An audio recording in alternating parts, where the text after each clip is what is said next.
దేవుని మహాత్యమైనటువంటి నామానికి మహిమ కలుగుగాక. அநேகர்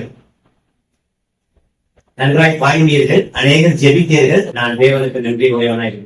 అనేక మంది పాటలు పాడగలిగారు, అనేక మంది ప్రార్థన చేయగలిగారు. అందును బట్టి నేను దేవుని స్తుతిస్తున్నాను. எனக்கு தெலுங்கு தெரியாது, నాకు తెలుగు తెలియదు, ஆனால் சகோதரனுக்கு தெலுங்கு தமிழும் தெரியும். సహోదరికి తెలుగు తమిళ రెండు వస్తుంది. எனவே కావున இடையில தயவு செய்து யாரும் எந்திரிச்சு போக வேண்டாம், எந்திரிச்சு இங்கேயும் வர வேண்டாம் பிளீஸ். ஆண்டவர் நம்மோடு பேசும்போது குறுக்க நெடுக்கு போக கூடாதுல்ல. అంటే ఎవరు లేచి వెళ్ళకూడదు, ముందుకు వెళ్ళకూడదు. ఎందుకంటే దేవుడు మనతో మాట్లాడే సమయంలో మనం లేచి అటు ఇటు తిరగకుండా ఉంటుందారు. சகோதரன் நெகேமியா அவர்கள் என்னோட தொலைபேசியிலே தொடர்பு கொண்டார்கள். సహోదరుడు నెహెమ్యా నా చరవాణిలో నాతో మాట్లాడాడు. பிரதர், இந்த நாளில 16ஆம் தேதி நீங்க வர முடியுமான்னு கேட்டார். ఈ నెల 16వ తేదీ మీరు రాగలరా అని నన్ను అడిగాడు. என்னுடைய ஊருக்கும் இந்த ஊருக்கும் 350 கிலோமீட்டர். నా ఊరు, నేను నివసిస్తున్నటువంటి ఊరు నుండి ఇక్కడికి 350 కిలోమీటర్ల దూరం ఉంది. So up and down 700 kilometres. 700 కిలోమీటర్ల దూరం ఉంది. 12, 13, 14 3 நாட்கள் எங்கள் பகுதியில சிறு பிள்ளைகள் மூலியம் பிபிஎஸ் நடைபெற்றது. 12, 13, 14 తారీఖుల్లో చిన్న పిల్లల మధ్య బిబిఎస్ జరిగింది. 150 பிள்ளைகள் கலந்து கொண்டார்கள். 150 మంది పిల్లలు పాల్గొన్నారు. அந்த ஊழியம் செய்து மிகவும் களைப்பாக இருந்தேன். పరిచయం చేసి నేను చాలా టైర్డ్ గా ఉన్నాను. அதுக்கு முன்னாடி 8, 9, 10 అంతకు ముందు 8, 9, 10 தென் தமிழ்நாடு பகுதியிலே ஊழியம் நடைபெற்றது. దక్షిణ భారతదేశంలో పరిచయం చేసి వచ్చాను. எனவே அங்கேயும் ஊழியம், பெரம்பலூரிலும் ஊழியம். சகோதரன் கேட்டுக்கொண்டபடி ஒரு நாள் எப்படியாவது வந்துட்டு போயிடுங்கன்னாரு. உடனே நான் வந்தேன். అక్కడ పరిచయం చేశాను, కర్మూలు పరిచయం చేశాను. ఎలాగైనా ఒక్కరోజు మా మధ్య పరిచయం చేసేదానికి రావాలని உங்களோடு இருப்பதிலே மகிழ்ச்சி அடைகிறேன். இப்போ నేను గడిపేదానికి చాలా సంతోషిస్తున్నాను. என்னுடைய குடும்பத்தின் சார்பாக, பெரம்பலூர் ஸ்தல சபையின் சார்பாக என்னுடைய வாழ்த்துக்களை தெரியப்படுத்துகிறேன். నా కుటుంబం తరపున, పెరంబలూరు సంఘం తరపున మీ అందరికి కూడా ప్రేమ వందనాలు తెలియజేసుకుంటున్నాను. நானும் கொஞ்சம் தெலுங்குல பேசுறேன், பிரியலாரா வந்தனாவது. కొంచెం తెలుగులో మాట్లాడుతున్నాను. ప్రియులారా వందనాలు. இந்த சபை முக்குளத்தூர்ல சபை ஆரம்பிக்கப்பட்டு 4 வருஷம் நிறைவடைந்தது. இது 5வது வருஷம் என்ற ஒரு தகவலை எனக்கு சொன்னார்கள். ఇక్కడ ముక్కలతూరులో సంఘం ప్రారంభించబడి 4 సంవత్సరాలు పూర్తి చేసి 5వ సంవత్సరం ప్రవేశిస్తున్నట్లుగా నాకు సమాచారం. எனவே இது ஒரு நன்றி அறிதல் கூட்டம். ఇది కృతజ్ఞత స్తుతి కూడిక. கர்த்தருக்கு நன்றி சொல்லுறேன். దేవునికి కృతజ్ఞతలు తెలియజేయాలి. எப்பொழுதும் எல்லாவற்றிலும் நன்றி சொல்லுறேன். ఎల్లప్పుడూ ఎప్పుడు దేవునికి కృతజ్ఞతలు తెలియజేయాలి. புஷ்டாலும் குடித்தாலும் நன்றி சொல்லுறேன். మనము పానం చేసినాము, భోజనం చేసినాను, దేవునికి స్తుతిని చెల్లిస్తాము. சபை தேவனுடையது. సంఘము దేవునికి. கடந்த 4 வருஷம் அருமையாக நடத்தி இருக்கிறார். గత 4 సంవత్సరాలు క్షేమంగా దేవుడు నడిపించాడు. நடத்தி வந்த தேவனுக்கு நன்றி. నడిపించినటువంటి దేవుడికి కృతజ్ఞత. பழைய பாட்டு காலத்துல ஒரு பெரிய முதலாளி இருந்தார். పాత నిబంధన గ్రంథంలో మనం చూసినట్లయితే పెద్ద యజమానుడు ఉన్నాడు. அவர் பேரு ஆபிரகாம். అతని పేరు అబ్రహాం. அவருக்கு 318 வேலைக்காரர்கள் இருந்தார்கள். అతనికి 318 పనివారు ఉన్నారు. அதுல ஒரு ஆள் பேரு எலேசார். అందులో ఒకరి పేరు ఏసా. எலேசார். நானும் சுதாரிப்பா பேசணும்ல. எலேசார், அந்த எலேசாருக்கு முதலாளி ஒரு வேலை கொடுத்தார். యజమానుడు ఒక పని పెట్టాడు. என்னுடைய மகனுக்கு பெண் பார்த்து வா என்று சொன்னார். నా కుమారునికి వధువుని వెతకమన్నాడు. எனவே பெண் பார்க்க போனார். వధువుని వెతుకుతూ వెళ్ళాడు. பெண் பார்த்து விட்டார். వధువుని చూశాడు. திரும்பி வருகிறார். తిరిగి వస్తున్నాడు. வரப்போது ஒரு வார்த்தையை சொல்லுகிறார். వచ్చేటప్పుడు ఒక మాటను తెలియజేశాడు. ஆதியாகமம் ఆది కాండం 24வது அதிகாரம் 24వ అధ్యాయం 48வது வசனம். 48వ వచనం. 48 24:48. 48వ వచన భాగం. నా తల వంచి యెహోవాకు మొక్కి, అబ్రహాము నా యజమాని దేవుడైన యెహోవాను స్తోత్రం చేస్తని, ఎలాగనగా ఆయన నా యజమాని యొక్క సహోదరి కుమార్తెను అతని కుమారుడికి తీసుకున్నట్లు సరైన మార్గమందు నన్ను నడిపించాను. நேர்வழியாய் நடத்தி வந்த என் எஜமானாகிய ஆபிரகாமின் தேவனாயிருக்கிற கர்த்தரை சோத்தரித்தேன் என்று எழுதுகிறார். సరైన మార్గమును నన్ను నడిపించినటువంటి అబ్రహాం నా యజమాని దేవుడైన యెహోవాను. అబ్రహాం యార్? అబ్రహాం ఎవరు? இந்த பக்தன். ఆ విశ్వాసులకు తండ్రి. அப்போ விசுவாசியை நேர்வழியாய் நடத்துவார். ఆ విశ్వాసిని సరైన మార్గంలో నడిపించేవారు. ஆபிரகாமின் தேவனுமாய் இருக்கிற கர்த்தரை ஸ்தோத்தரித்தேன். అబ్రహాము దేవుడైన యెహోవాను స్తోత్రిస్తాను. கர்த்தர் யார்? యెహోవా ఎవరు? எனக்கு யார்? నాకెవరు? உங்களுக்கு யார்? మీకెవరు? நேர்வழியாய் நடத்துகிற தேவன். సరైన మార్గంలో నడిపించే దేవుడు.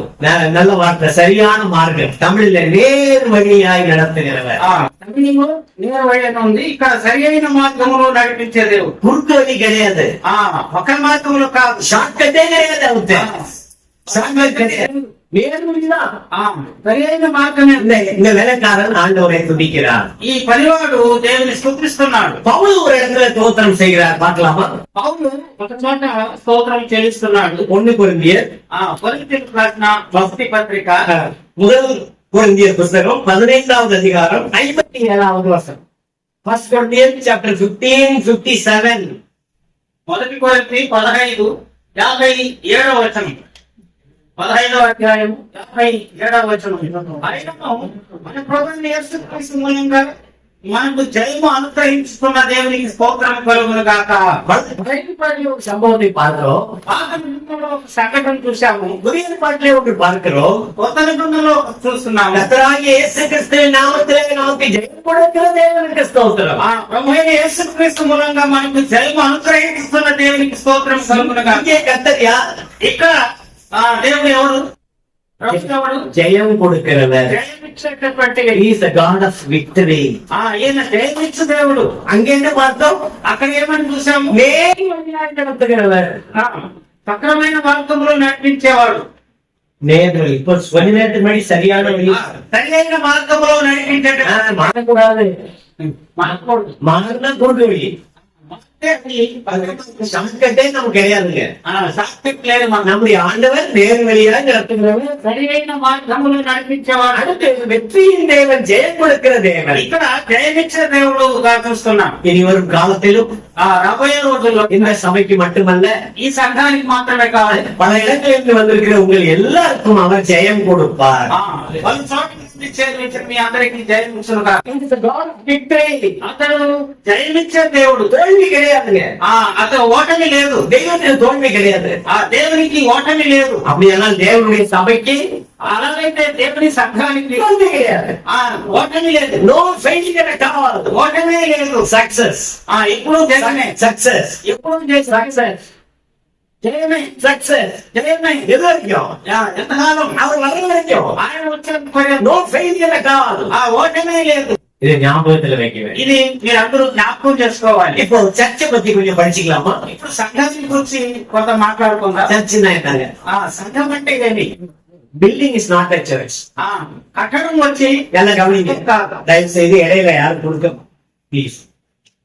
మధ్యలో ఎవరు మాట్లాడదు. நீங்க குறுக்க வந்தீங்கன்னா நான் நிறுத்திடுவேன். ఇట్లా మధ్యలో వచ్చినట్లయితే నేను ఆపేస్తాను. Please keep silent.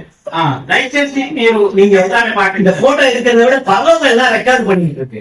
ఈ ఫోటో కంటే పరలోకంలో ఇవన్నీ కూడా రికార్డ్ కాబడతాం. நம்ம குறுக்க நிறுத்த போகும்போது என்னுடைய சிந்தனை, பார்வை எல்லாம் மாறி போயிடும்.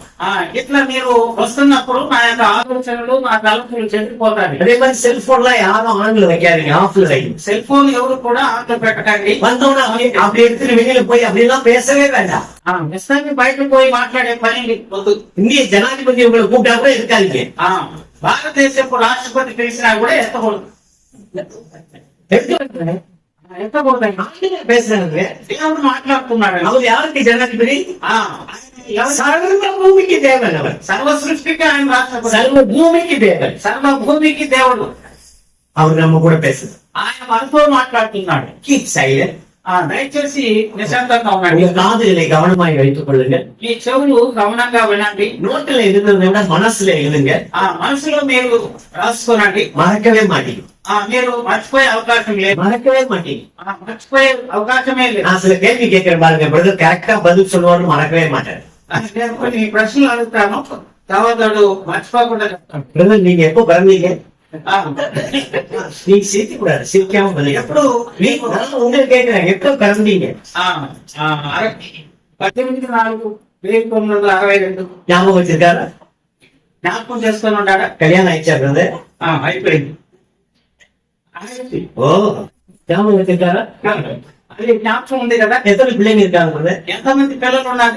జ్ఞాపకం ఉంది. ఇద్దరు. எல்லாம் ஞாபகம் வச்சிருக்காங்க. అన్ని కూడా జ్ఞాపకం పెట్టుకుని ఉన్నారు. யோவான் 3:16 உங்களுக்கு தெரியுமா? యోహాను 3:16 మీకు తెలుసా? దేవుడు లోకమును ఎంతో ప్రేమించను కాగా ஞாபகம் வச்சிருக்காரா? జ్ఞాపకం పెట్టారు. அது போல வசனத்தை தயவு செய்து மனதில் வைத்துக் கொள்ளுங்கள். ఆ వాక్యాన్ని హృదయంలో ఉంచుకోవాలి. சில காரியங்களை உங்களோடு பேசுவதிலே நான் மகிழ்ச்சியா இருக்கிறேன். కొన్ని విషయాలు మీతో మాట్లాడేదానికి నేను చాలా సంతోషం. I am very happy to stand here with the word of God. దేవుని వాక్యంతో నేను మీ మధ్య నిలబడడం చాలా సంతోషిస్తాను. Very powerful word. చాలా బలమైనటువంటి దేవుడు மாற்றக்கூடிய வார்த்தை. దేవుని మార్చగలిగినటువంటి మా వాక్యం. ஏற்கனவே 1500 மொழிகளுக்கு மேலாக டிரான்ஸ்லேட் செய்யப்பட்ட பைபிள். 1500 భాషల్లో తర్జుమా చేయబడిన దైవ గ్రంథం. The greatest translation work is the Bible translation work. గొప్ప తర్జుమా చేయబడినటువంటి పుస్తకం అంటే బైబిల్ గ్రంథమే. என்னுடைய வாழ்க்கையில நான் 43 வருஷமாக இதை படிக்கிறேன். నా జీవితంలో 43 సంవత్సరాలుగా ఈ దైవ వాక్యాన్ని చదువుతున్నాను. நான் ஒரு இந்து குடும்பத்திலிருந்து ரட்சிக்கப்பட்டவன். నేను హిందూ కుటుంబం నుండి రక్షించబడ్డాను. இயேசு என்றால் காக்கிலோ என்ன என்று கேட்டவன். యేసు అంటే ఎవరని నేను ప్రశ్నించిన వాడు. வெயிட் போட்டு காக்கிலோ என்ன விலைன்னு கேட்கிறேன். కాంతిలో ఎంత అని నేను అడిగేవాడిని. அப்படி வாழ்ந்தவன். అలా జీవించేవాడి. அவருடைய வாழ்க்கையை மாற்றினது இந்த தேவனுடைய வார்த்தை. నా జీవితాన్ని మార్చింది దేవుని యొక్క వాక్యం. நான் ரட்சிக்கப்பட்ட ஞானஸ்நானம் பெற்ற பிற்பாடு கையில பெற்றுக்கொண்ட வேதத்தை இன்னைக்கு நான் பற்றிக் கொண்டிருக்கிறேன். నేను రక్షించబడి బాప్తిసం పొందిన తర్వాత చేత పట్టినటువంటి దైవ గ్రంథాన్ని నేటి వరకు నేను విడవలేదు. நான் காலையிலே படுக்கைக்கு எழுவதற்கு முன்னாடி ஆண்டவர் வசனத்தை சொல்லி என்னை எழுப்பி விடுவார். నేను నిద్ర లేచే ముందు దేవుడు నా వాక్యాన్ని సెలవిచ్చి నన్ను లేపేవాడు. நான் உங்களோடு பேசுவதிலே மகிழ்ச்சியாக இருக்கிறேன். మీతో మాట్లాడేందుకు నేను చాలా సంతోషం. சபை என்பது என்ன? సంఘం అంటే ఏమి? Building is not the church. కట్టడం అనేది సంఘం కాదు. இந்த கட்டடம் சபை அல்ல. ఈ కట్టడం వచ్చి సంఘం కాదు. ஒரு இடம் சபை அல்ல. ఒక స్థలం వచ్చి సంఘం కాదు. ஆண்டவர் இயேசு கிறிஸ்துவை தன்னுடைய வாழ்க்கையை ஏற்றுக்கொண்டு அவரை மணவாளனாக கொண்ட மணவாட்டி தான் సభை.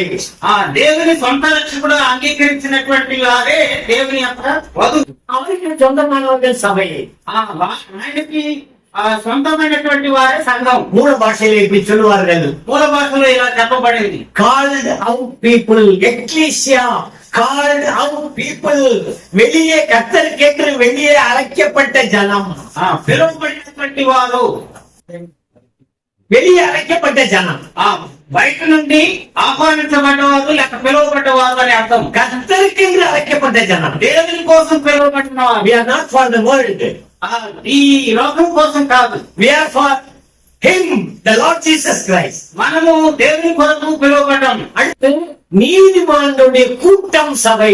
నీతిమంతుల యొక్క సంఘం అని. நீதிமான்களுடைய கூட்டம் சபை, கூடாரம் சபை அல்ல. గుణము సంఘం కాదు, నీతిమంతుల కలయితే దేవుని యొక్క సంఘం. நாம் எப்படி நீதிமான் ஆனோம்? మనం ఎలా నీతిమంతులుగా తీర్చబడ్డాం? 2 వచనங்களை வாசிக்கலாம். వాక్య భాగాన్ని మనం చదువుదాం. ரோமருக்கு நிருபம் రోమీయులకు రాసిన పత్రిక 5వ அதிகாரம் 5వ అధ్యాయం முதல் వచనం మొదటి వాక్య భాగాన్ని 9వ వచనం. కాబట్టి విశ్వాసము మూలన మనం నీతిమంతులుగా తీర్చబడి మన ప్రభువైన యేసుక్రీస్తు ద్వారా దేవునితో సమాధానం కలిగి ఉంటాము. விசுவாசத்தினாலே நாம் நீதிமானானோம். విశ్వాసం మూలంగా మనం నీతిమంతులుగా తీర్చబడ్డాము. 5వ అధ్యాయం 9వ వచనం. 5వ అధ్యాయము 9వ వచనంలో కాబట్టి ఆయన రక్తం వలన ఇప్పుడు నీతిమంతులుగా తీర్చబడి మరింత నిశ్చయంగా ఆయన ద్వారా ఉగ్రత నుండి రక్షించబడతాము. இயேசு கிறிஸ்துவின் இரத்தத்தினாலே நீதிமானானோம். యేసుక్రీస్తు రక్తం వలన ఇప్పుడు నీతిమంతులుగా తీర్చబడ్డాము. இந்த பக்கம் விசுவாசம், ఈ పక్క విశ్వాసము, இந்த பக்கம் இயேசு கிறிஸ்துவின் ரத்தம். ఈ పక్క యేసుక్రీస్తు వారి రక్తం. எப்படி நீதிமானானோம்? ఎలా నీతిమంతులుగా நாம் பிறக்கும் போது யாராய் பிறந்தோம்? మనము జన్మించినప్పుడు ఎలా జన్మించాము? பாவியாய் பிறந்தோம். పాపులుగా జన్మించాము. நமக்கு பேர் என்ன? మనకి ఏమని పేరు? பாவிகள். పాపులని. இந்த பாவம் செய்த மனிதனை ఈ పాపం చేసినటువంటి మనుషులు கர்த்தர் மாற்றுகிறார். దేవుడు మార్చలేడు. நான் கிரியை செய்யவில்லை, నేను క్రియ చేయలేదు. நீங்கள் கிரியை செய்யவில்லை, ఏం క్రియ చేయలేదు. கர்த்தர் கிரியை செய்தார். దేవుడు క్రియ చేయించున్నాడు. நீதிமானாக்கினார். నీతిమంతులుగా எப்படி తీర్చాడు. நீதிமானாக்கினார்? ఎలా నీతిమంతులుగా తీర్చాడు? விசுவாசத்தினாலா இயேசு கிறிஸ்துவின் ரத்தத்தினாலா? విశ్వాసం మూలంగానా మీకు ఆయన రక్తం వలన? விசுவாசமா? உங்களுக்குள்ள ஒரு சந்தேகம் வந்துருச்சு. మీలో ఒక సందేహం వచ్చింది. வசனம் அது వాక్యం అది. நான் என்னுடைய சொந்த கருத்து இல்ல. నా సొంత విషయాలు కాదు. Purely this is the word of God. ఇది దేవుని యొక్క వాక్యం. இயேசு கிறிஸ்துவின் ரத்தத்தினாலே நான் நீதிமானாகிறேன். యేసు క్రీస్తు రక్తం వలన నీతిమంతులుగా இன்னொரு பக்கம் அவருடைய விசுவாசத்தினாலே நான் நீதிமானாகிறேன். విశ్వాసం మూలంగా మనం నీతిమంతులుగా அப்ப விசுவாசத்துக்கு என்ன மதிப்பு? విశ్వాసానికి ఎలాంటి வேல்யூ என்ன மதிப்பு இருக்கு இந்த விசுவாசத்துக்கு? ఎంతటి వాల్యూ ఉంది நீங்கள் சொல்லுங்கள். మీరు చెప్పండి. இயேசு கிறிஸ்துவின் ரத்தம், యేసు క్రీస్తు రక్తం அதுக்கு எவ்வளவு மதிப்பு? ఎంత என்ன அந்தஸ்து? ఏ అంతస్తులో ఉంది, ఏ స్థాయిలో ఉంది? கலக்கமில்லாத ரத்தம், కళంకం లేనిది, குற்றமில்லாத ரத்தம், నిష్కలం, பாவம் செய்யாத ரத்தம், పాపము చేయనిది, பாவம் அறியாத ரத்தம், పాపము తెలియని రక్తం, பாவம் ఇల్లాத రక్తం, పాపము తెలియని రక్తం. అయితే அந்த ரத்தத்துக்கு ఆ రక్తానికి உங்க விசுவாசம் என் விசுவாசம் ஈக்குவல் ஆகுமா? నీ విశ్వాసం నా విశ్వాసం సమం కాదు. நீங்க கொஞ்சம் பேசணும். మాట్లాడాలి. ஆகும் என்று சொல்றவங்க கை தூக்குமா? సమవాది అనేవారు మీరు చేతులు అంటారు.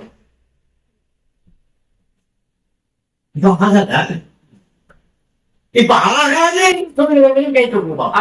కాదు, సమం కాదనే వారు చేతులు అంటండి. இப்ப ரெண்டுக்கும் கை தூக்கலன்னா யாரு நீங்க?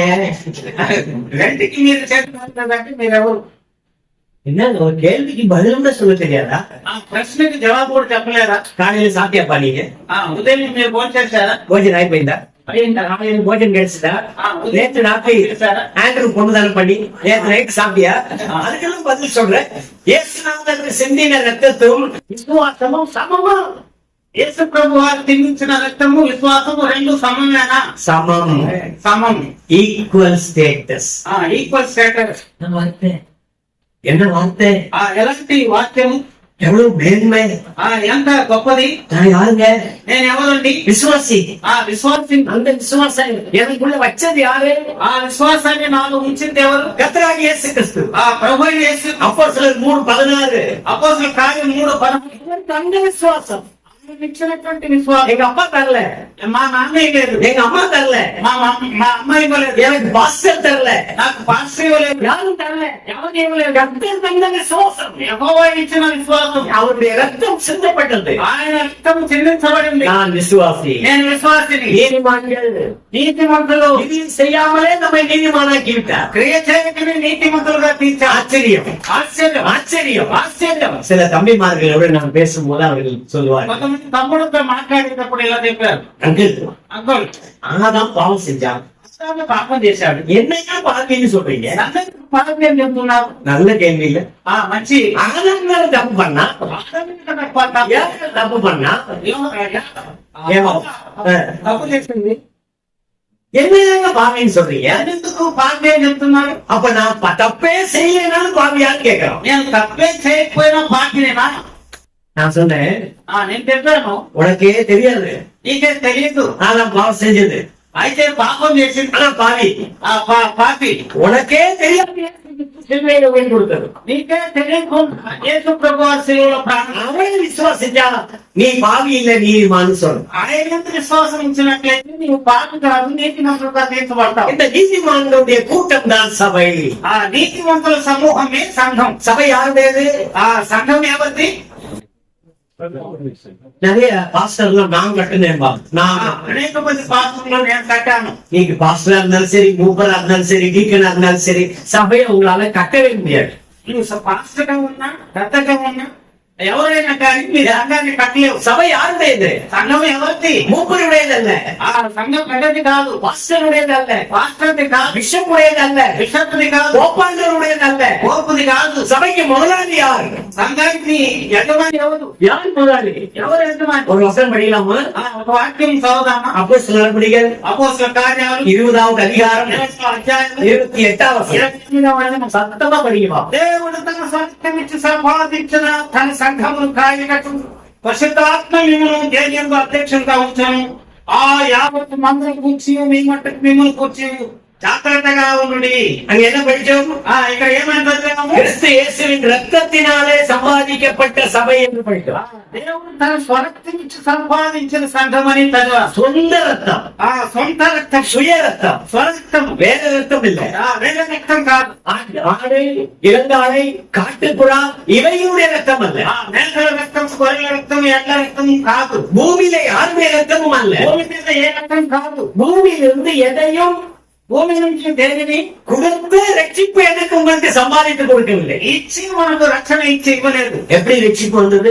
ఎలా రక్షణ వచ్చింది? நான் ரட்சிக்கப்பட்டேன். నేను రక్షించబడ్డాను. 1979 ஜூலை 7ஆம் தேதி 7/7/79 அன்றைக்கு நான் ஆண்டவர் இயேசுவை ஏற்றுக்கொண்டேன். 1979లో నేను ప్రభువుని సొంత రక్షకుడుగా நான் సந்தோஷமா இருக்கிறேன். నేను సంతోషంగా ఉన్నాను. எனக்கு ரட்சிப்பு தந்தது யார்? నాకు రక్షణ ఇచ్చింది ఎవరు? என்னை பாவியாக்கினது எங்க அப்பா எங்க அம்மா. నాకు పాపిగా చేసింది మా తల్లిదండ్రులు. என்னை நீதிமானாக்கினது கர்த்தராகிய இயேசு கிறிஸ்து. నన్ను నీతిమంతుడుగా తీర్చింది ప్రభువైన యేసు அவர் தம்முடைய క్రీస్తు. சொந்த ரத்தத்தை சிலுவையிலே சிந்தினார். మన స్వరక్తమును సిలువలో కాచాడు. ரத்தம் எதற்கு சமம்? రక్తము దేనికి సమానం? பைபிள் என்ன சொல்லுகிறது? దైవగ్రంథం ఏమంటుంది? ரத்தம் ஜீவனுக்கு சமம். రక్తము జీవము సమానం. மாம்சத்தின் மையம் ரத்தத்தில் இருக்கிறது. మాంసం యొక్క ప్రాణము రక్తంలో ఉంది. ரத்தம் சிந்துதல்லாமல் பாவம் மன்னிப்பு இல்லை. రక్తము చెందించకుండా పాప క్షమ. என்னுடைய பாவத்தை, உங்களுடைய பாவத்தை, உலகத்தாருடைய பாவத்தை இயேசு கிறிஸ்து தன்னுடைய சரீரத்தில் உள்ள ரத்தத்தை சிந்தி சம்பாதித்தார். నా పాపాన్ని నీ పాపాన్ని యేసుక్రీస్తు వారు రక్తాన్ని చిందించి మనం సంపాదించారు. பூமியிலிருந்து எதையாவது எடுத்து கொடுத்து பிதாவுக்கு, ఏదైనా பூமியிலிருந்து எதையாவது எடுத்து பிதாவுக்கு கொடுத்து என்னை உங்களையும் அவர் ரட்சிக்கவில்லை.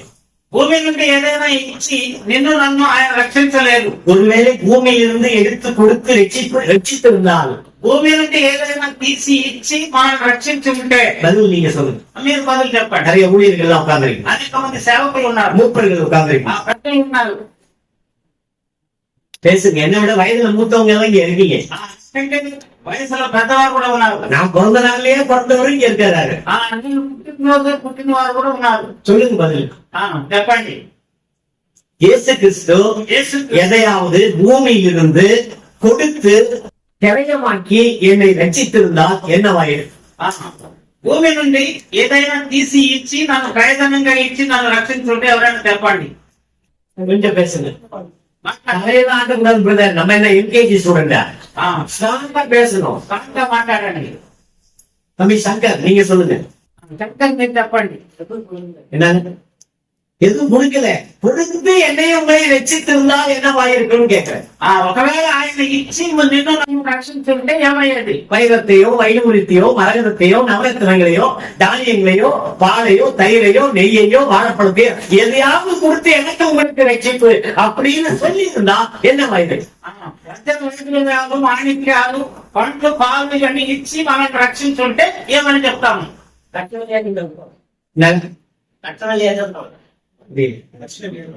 ரட்சிப்பு இல்லையா? இல்ல, ரட்சிப்பு இருக்குன்னு வைங்க. நான் கற்பனையெல்லாம் கேட்கிற கேள்வி. ఊహించి చెప్తున్నాను. ఒకవేళ అలా రక్షించుంటే ரட்சித்திருந்தால் என்னவாயிருக்கும்? అలా రక్షించుంటే ఏమయ్యేది? நிஜமான ரட்சிப்பு இல்ல, சால்வேஷன் இல்ல.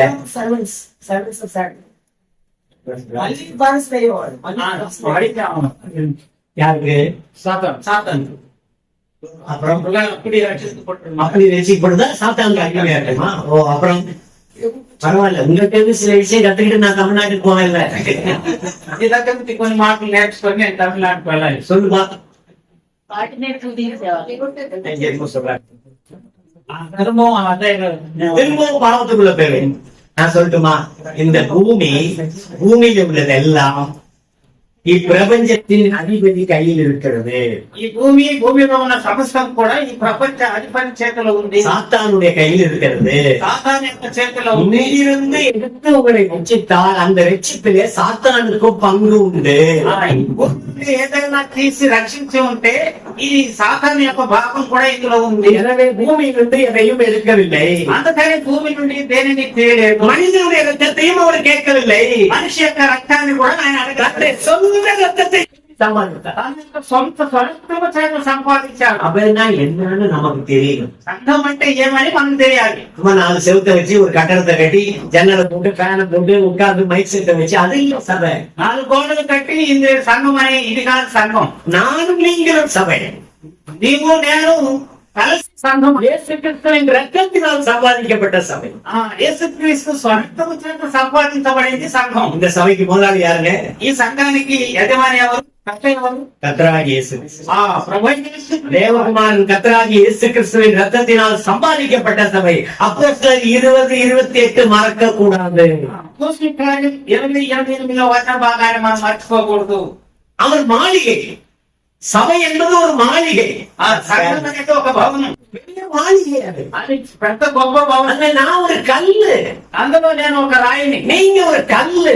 నువ్వు ఒక రాయిని. இந்த கட்டடத்துல எத்தனை கல் இருக்கும்? ఈ కట్టడంలో ఎన్ని రాళ్ళు ఉంటాయి? தம்பி நெகன்யா, நீங்க சொல்லுங்க, இந்த கட்டடத்துல எத்தனை கல் இருக்கு? ఈ కట్టడంలో ఎన్ని రాళ్ళు ఉండవచ్చు? 8 రాళ్ళు ఉంటాయి. ఎట్టాయిల కళ్ళు செங்கல் தான் நான் சொல்றேன். கரெக்டா தெரியுமா எட்டாயிரம் ஏத சொன்னாலும் 7400 கல் தான் இருக்கு. తాత్పర్యాలని దేవుడు చెప్తున్నాడు. நல்ல கவனிங்க, கல் அவன்தான். ఇది ఎంత రాళ్ళే. நாம் ஜீவன் உள்ள கற்கள். మనం దేవుడు గల రాళ్ళు. We are the living stones. మనం దేవుడు గల రాళ్ళు. அவர் கல் அவ்வளவுதான். మనం రాళ్ళు అర్థమంటమే. கட்டிடம் அல்ல, కట్టడం కాదు, மாளிகை அல்ல. భవనం కాదు. மாளிகையில நான் ஒரு கல்லு. ఈ భవనంలో నేను ఒక రాయి. இங்கிருந்து ஒரு கல் எடுத்துங்களேன், ఇది ఇంతలో నుండి ఒక రాయి తీసేయండి. லேசா உடைச்சு ஒரு கல் எடுங்க, లేసుగా దాన్ని அதுக்கு பேரு கல்லு. తీసేయండి. అది రాయి. சேர்த்து பார்த்தா கட்டடம். రెండు కూడా కూర్చోబెట్టి மேன்மை பாராட்ட இடமில்லை. ఈ రాయి కనపరుచుకునే దానికి అవకాశం లేదు. கல் கட்டடமாகாது. ఈ రాయి కట్టడం కానాడదు. கட்டடத்தில் உள்ளதெல்லாம் கல்லுதான். కట్టడంలో ఉన్నటువంటిది అన్ని కూడా రాళ్లే. ஒருவேளை குழப்பமா இருக்கலாம் உங்களுக்கு. ఒకవేళ మీకు కన్ఫ్యూజ్ గా ఉండదు. நாம் எல்லாம் ஜீவன் உள்ள கற்கள். మనమంతా జీవం గల రాళ్ళు. பேதுரு அதை பற்றி மிக அழகாய் தன்னுடைய நிருபத்தில் எழுதுவார். పేతురు తన పుస్తకంలో చక్కగా దాన్ని రాశాడు. அந்த கல்லிலே ஒரு கல் நான், నేను ఒక రాయి, நீங்கள் ஒரு கல். నేను కూడా ఒక రాయి. கல் பெருமை பாராட்ட இடமில்லை. ఈ రాయి తను తాను హెచ్చించుకునేదానికి అవకాశం లేదు. இந்த மாளிகையில ఈ భవనములో ஆண்டவர் దేవుడు சில பேருக்கு சில பொறுப்புகளை கொடுக்கிறார். కొంతమందికి కొన్ని బాధ్యతలు ఇచ్చాడు. நல்லா கவனிக்கணும். బాగా గమనించాలి. மனுஷனை உண்டாக்கும் போது, ஆதாம உண்டாக்கும் போது ஆண்டவர் மண்ணதான் பயன்படுத்தினார். మనిషిని ఆదాములు చేసేటప్పుడు మట్టిని ఉపయోగించాడు. ஆதாம்னா ரெட் சாயில்னு அர்த்தம். ఆదాం అంటే ఎర్ర మట్టి. செம்மண்ணுன்னு అర్థం. ఎర్ర మట్టి అని అర్థం. ఎర్ర మట్టి. எர்ர மட்டி. உங்களை யாராவது எர்ர மட்டின்னு சொன்னா நீங்க ஏற்றுக்குவீங்க? మిమ్మల్ని ఎవరైనా ఎర్ర మట్టిని చెప్తే మీరు అంగీకరిస్తారా? நான் சொல்றேன், நான் ஒரு எர்ர మట్టి. నేను చెప్తాను, నేను ఒక ఎర్ర మట్టిని. தெய்வம் அங்கிருந்து அவனை எடுத்தார். దేవుడు అక్కడి నుండి నన్ను తీశాడు. ஆடம் மீன்ஸ் ரெட் சாயில், செம்மண் என்ற அர்த்தம். ఆదాం అనేటటువంటి మాటకు ఎర్ర మట్టి అని అర్థం. சிகம் மண்ணுன்னு அர்த்தம். ఎర్ర మట్టి అని అర్థం. ஆனால் சபையை உண்டாக்கும் போது ఆ సంఘాన్ని ఆయన కలుగు చేసినప్పుడు தன்னுடைய சொந்த ரத்தத்தை சிந்தி சம்பாதி. తన స్వరక్తం ఇచ్చి సంపాదించాడు. See the difference. వ్యత్యాసాన్ని మీరు చూడండి. அது மண்ணு, అది మట్టి. நாமெல்லாம் மண்ணு. మనమందరం మట్టి. ஆண்டவர் தம்முடைய ரத்தத்தை எனக்காக சிந்தினார். దేవుడు నా కోసం దేవుడు తన స్వరక్తాన్ని చిందించాడు. நான் இப்போ மாளிகை, నేను ఇప్పుడు ఒక భవనం, தேவனுடைய மாளிகை, దేవుని యొక్క భవనం, ஜீவனுள்ள கல். జీవం గల రాయి. வித்தியாசம் இருக்கு பாருங்க. ఎంత వ్యత్యాసం ఉందో. எனவே சபை அவருக்கு சொந்தமானது. సంఘము ఆయనకి చెందింది. கட்டிடத்தை பற்றி எந்த கவலையும் படாதீங்க. ఈ కట్టడం గురించి ఎలాంటి இது பெருசா இருக்கும், சின்னதா இருக்கும், அழகா இருக்கும், விவரம், அதெல்லாம் கவலையே கிடையாது. ఇది పెద్దదిగా ఉందా చిన్నదిగా ఉందా దేని కూర్చున్నట్టు చింతవద్దు. நீங்கள் நான் முக்கியம். నువ్వు నేను చాలా విశ్వాసి, பரிசுத்தவான்கள், పరిశుద్ధులు, நீதிமான்கள், నీతిమంతులు, தேவனுடைய பிள்ளைகள். దేవుని పిల్లలు. இன்னும் கொஞ்சம் சிறப்பா சொல்லலாமா? కొంచెం బాగా చెప్తానంటే கிறிஸ்தவனுடைய மனைவி, క్రీస్తు యొక్క వధువు, மணவாட்டி. క్రీస్తు యొక్క వధువు. கர்த்தர் உங்களை மணவாட்டியாக பார்க்கிறார். క్రీస్తు మనల్ని వధువుగా చూస్తున్నాడు. அவர் மணவாளனாக இருக்கிறார். ఆయన వరుడుగా ఉన్నాడు. அவர் வரணும். ఆయన రావాలి. அவர் வந்து மணவாட்டியை பின்னிட்டு போவார். వధువుని తీసుకెళ్ళాలి. அது வரைக்கும் అంతవరకు இந்த பூமியில, ఈ భూమిలో, திருச்சபையில ఈ సంఘం சில பேருக்கு కొంతమంది சில பொறுப்புகளை கொடுக்கிறார். బాధ్యతలను ఆయన ఇచ్చినాడు. ரெஸ்பான்சிபிலிட்டிஸ். బాధ్యతలు எல்லாருக்கும் ரெஸ்பான்சிபிலிட்டி இருக்கு. అందరికీ ఉండదు. எனக்கு சில பொறுப்புகள் இருக்கு.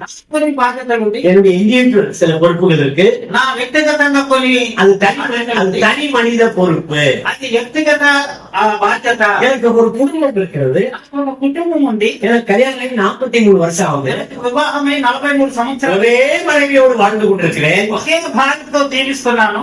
ஏன் சிரிச்சி ఎందుకు నవ్వారు? ஏன் கண்டேன் நீ என்ன நீங்க எல்லாம் கூட சிரிக்கிறேன். మీరెందుకు నవ్వారు? அது ஒரு பாக்கியம் தெரியுமா? ஒரே மனைவியோட வாழ்றது பெரிய ஸ்லாக்கியம். சத்தமா சொல்லுங்க பிரதர். ఒకే భార్యతో జీవించేది అది ఒక గొప్ప శ్లాఘ్యం. பெரிய பாக்கியம். గొప్ప శ్లాఘ్యం. ஏன் சொல்றேன் தெரியுமா? ఎందుకు చెప్తున్నాను? என்னுடைய ஆண்டவருக்கு ஒரே மனைவி. నా దేవునికి ఏకైక వధు. யாருடைய மனைவி? ఎవరు? அதே சபை. సంఘము. எனவே சபையில உள்ள நான் ఈ సంఘంలో ఉండే నేను தனிப்பட்ட பொறுப்பு இருக்கிறது. వ్యక్తిగత బాధ్యత ఉంది. என் குடும்பத்துல சில பொறுப்புகள் இருக்கிறது. కుటుంబంలో కొన్ని బాధ్యతలు. எனக்கு 3 பிள்ளைகள், 2 பெண் பிள்ளைகள், ఇద్దరు అమ్మాయిలు, ஒரு மகன், ఒక కుమారుడు. அவர்களுக்கு கல்யாணம் செய்து வைத்தேன். అతనికి కూడా వివాహం. அவர்களுக்கு 2 6 எனக்கு பேர பிள்ளைகள்.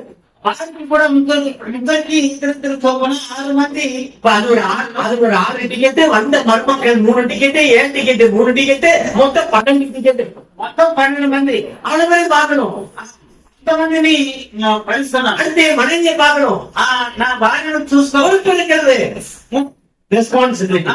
ఈ బాధ్యతలు ఉంది. தனி பொறுப்பு, వ్యక్తిగతమైనటువంటి பொறுப்பு, కుటుంబ బాధ్యత, சபையில பொறுப்பு இருக்கு. సంఘంలో కూడా బాధ్యత ఉంది. 1993 சபை ஸ்தாபிக்கப்பட்டது.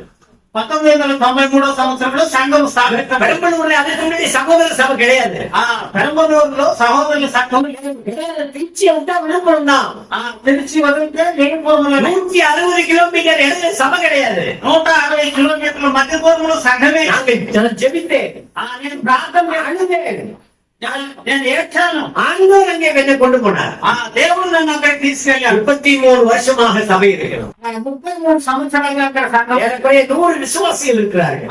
దాదాపుగా 100 మంది విశ్వాసులు ఉన్నారు. அது மட்டும் இல்ல, మాత్రమే కాకుండా 7 ஊழியர்கள் அங்கிருந்து புறப்பட்டு இருக்கிறார்கள். 7 మంది సేవకులు అక్కడి నుంచి బయలుదేరారు. அநேக இடத்துல ஊழியம் செய்கிறோம். అనేక ప్రాంతాల్లో పరిచయం చేస్తున్నాను. தனி மனித பொறுப்பு, వ్యక్తిగత బాధ్యత, குடும்ப பொறுப்பு, కుటుంబ బాధ్యత, சபையின் பொறுப்பு, సంఘం యొక్క బాధ్యత, சமுதாய பொறுப்பு இருக்கிறது. సమాజం యొక్క బాధ్యత. Responsibility among the society.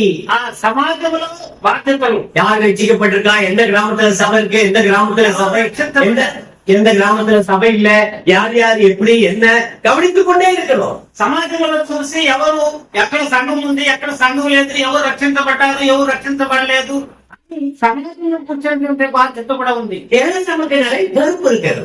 కాబట్టి మనకు చాలా బాధ్యతలు ఉంది. கர்த்தர் பொறுப்புள்ளவர்.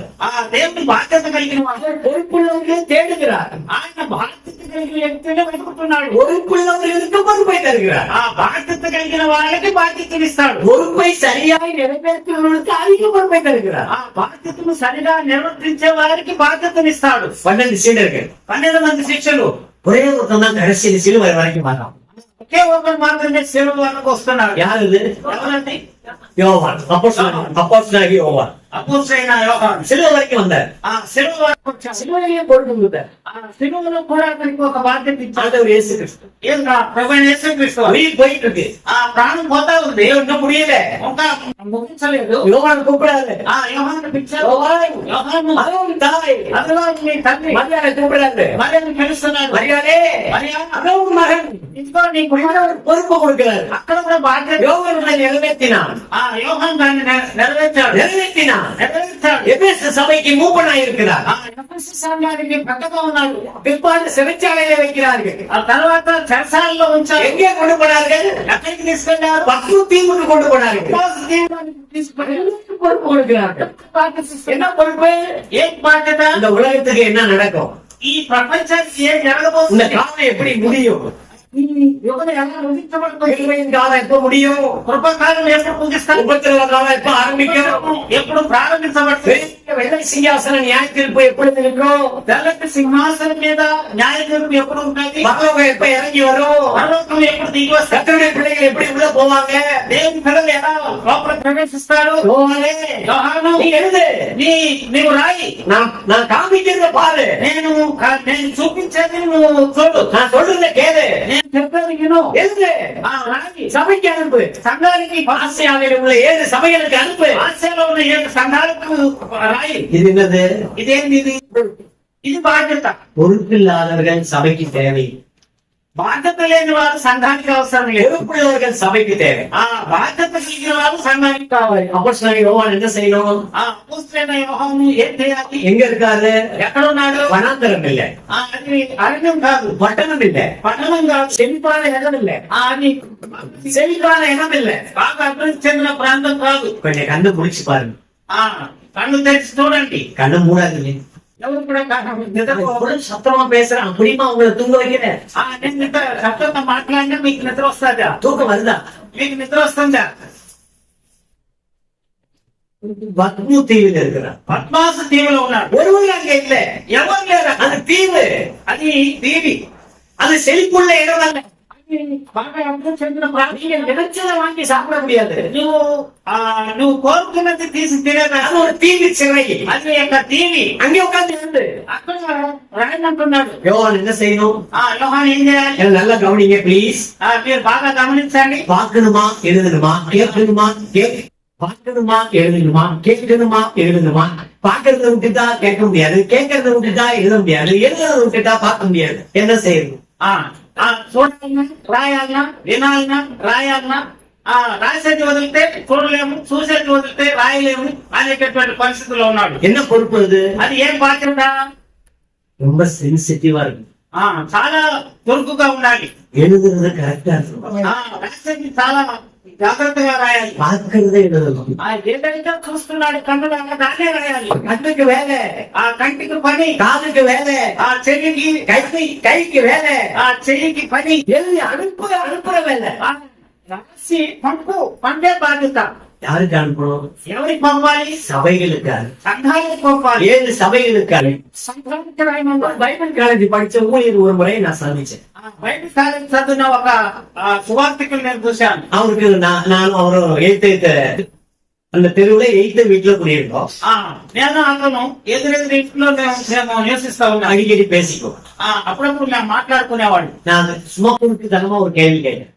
పక్కనంగా ఒక ప్రశ్న అడిగాను. பிரதர், இந்த வெளிப்படுத்தின விசேஷத்துல 7 சபை இருக்க, ఈ ప్రకటన గ్రంథంలో 7 సంఘాలు ఉంది. இந்த அனல் பேரா ஊர் பேரான்னு கேட்டேன். అది వ్యక్తి పేరా ఊరు పేరా அப்படின்னு நான் கேட்டேன். అని నేను అడిగాను. அவர் பாஸ்டர்.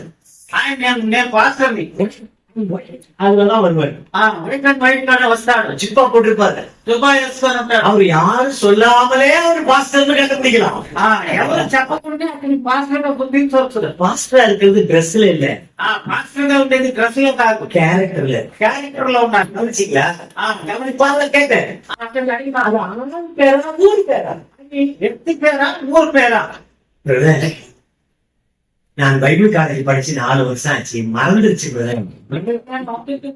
நோட்ஸ் எல்லாம் இருக்கு, நீங்க கண்டுபிடிச்சு உங்களுக்கு சொல்றேன் பிரதர். నేను బయట కాలేజీ చదివి 4 ఏళ్ళు అయింది. పైన నోట్స్ పెట్టున్నాను. ఆ నోట్స్ లో వెతికి నేను చెప్తాను. நான் விட்டுட்டேன். ஒரு 15 நாள் கழிச்சு மறுபடியும், பிரதர் நல்லா இருக்குங்களா? 15 దినాల తర్వాత నేను తిరిగి కలిసి బ్రదర్ బాగున్నారని అడిగాను. பாகுனாரா, நல்லா இருக்குங்களா? బాగున్నారని అడిగాను. பிரதர், அது ஆள் பேரா ஊர் பேரா? వ్యక్తి పేరా లేక ఊరు పేరా? பார்த்து சொல்றேன் பிரதர், கொஞ்சம் டைம் கொடுங்க. చూసి చెప్తాను, కొంత సమయం ఇవ్వండి. மறுபடியும் 15 நாள் கழிச்சு మళ్ళా 15 రోజుల తర్వాత అడిగాను. பிரதர், என்ன ரொம்ப டிஸ்டர்ப் பண்ணாதீங்க பிரதர். బ్రదర్ నన్ను డిస్టర్బ్ చేయొద్దండి అని అడిగాడు. அப்படின்னா என்ன அர்த்தம்? అంటే ఏమని అర్థం? சரி, அவர் யாரு? பாஸ்டர்ங்கிற வார்த்தை எதுல இருந்து வந்தது தெரியும்? పాస్టర్ అనే మాట ఎక్కడి నుంచి వచ్చింది? தெரியாமலே நிறைய பேர் ஊழியர் செய்யறாங்க. తెలిసిపోతే చాలా మంది సేవకులుగా ఉన్నారు. இன்னொரு ஊழியக்காரர் தெரியும். నాకు ఇంకొక సేవకుడు తెలుసు. ஆதி ஆகமம்னு வாசிக்க தெரியாது, ఆది కాండము అని చదివేదానికి తెలియదు. ஆதி காமம்னு வாசிப்பேன். ఆది కామము చదివేవాడు தெரியாது. తెలియదు. ஏசாயா தீர்க்கதரிசன புஸ்தகத்துல ஒரு வசனத்தை வாசிக்க சொல்லி சொன்னேன். యెషయా గ్రంథంలో ఒక వాక్యాన్ని చదివి వినిపించమన్నాను. அந்த கேருபீன்கள் சேராபீன்கள் 2 செட்டைகளால் பறந்து 2 செட்டைகளால் கண்களை மூடி அப்படிங்கிற வசனத்தை செட்டைன்னு படிக்காம சேட்டைன்னு படிச்சுட்டேன். సరాపులు అనే వాక్య భాగంలో చదివినట్లయితే ఆ మాటను తప్పుగా చదివినాడు. தப்பு தப்பா வாசிக்கிறாங்க. చదివాడు. பைபிள படி. దేవుని వాక్యాన్ని சபைனா என்னன்னு தெரியும். సంఘం అంటే ఏమని తెలుస్తాడు. சபையில பொறுப்பையும் தெரியும். సంఘంలో బాధ్యత తెలుస్తాడు. ஆண்டவர் దేవుడు திருச்சபைக்கு సంఘానికి சில பொறுப்புகளை கொடுத்திருக்கிறார். కొన్ని బాధ్యతలు ఇచ్చున్నాడు. ஏன் கொடுத்திருக்கிறார்? ఎందుకు ఇచ్చాడు? அவர் பொறுப்புள்ள தெய்வம். బాధ్యత కలిగిన దేవుడు. பழைய பாட்டுல ஒரு வசனம் இருக்கு.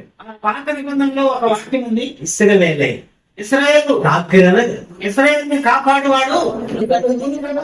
பாத்தீங்களா, உறங்குவதும் இல்லை தூங்குவதும் இல்லை, அவர் காக்கிறவர். He's our protector and provider.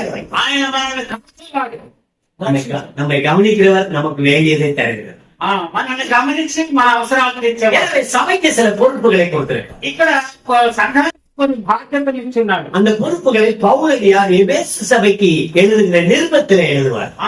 ఎఫెసీ పత్రికలో పౌలు గారు ఆ బాధ్యతలు రాస్తున్నట్టు 4వ అధ్యాయం 13వ వచనం. 13వ వచనాన్ని படிக்கலாமா ప్లీజ్?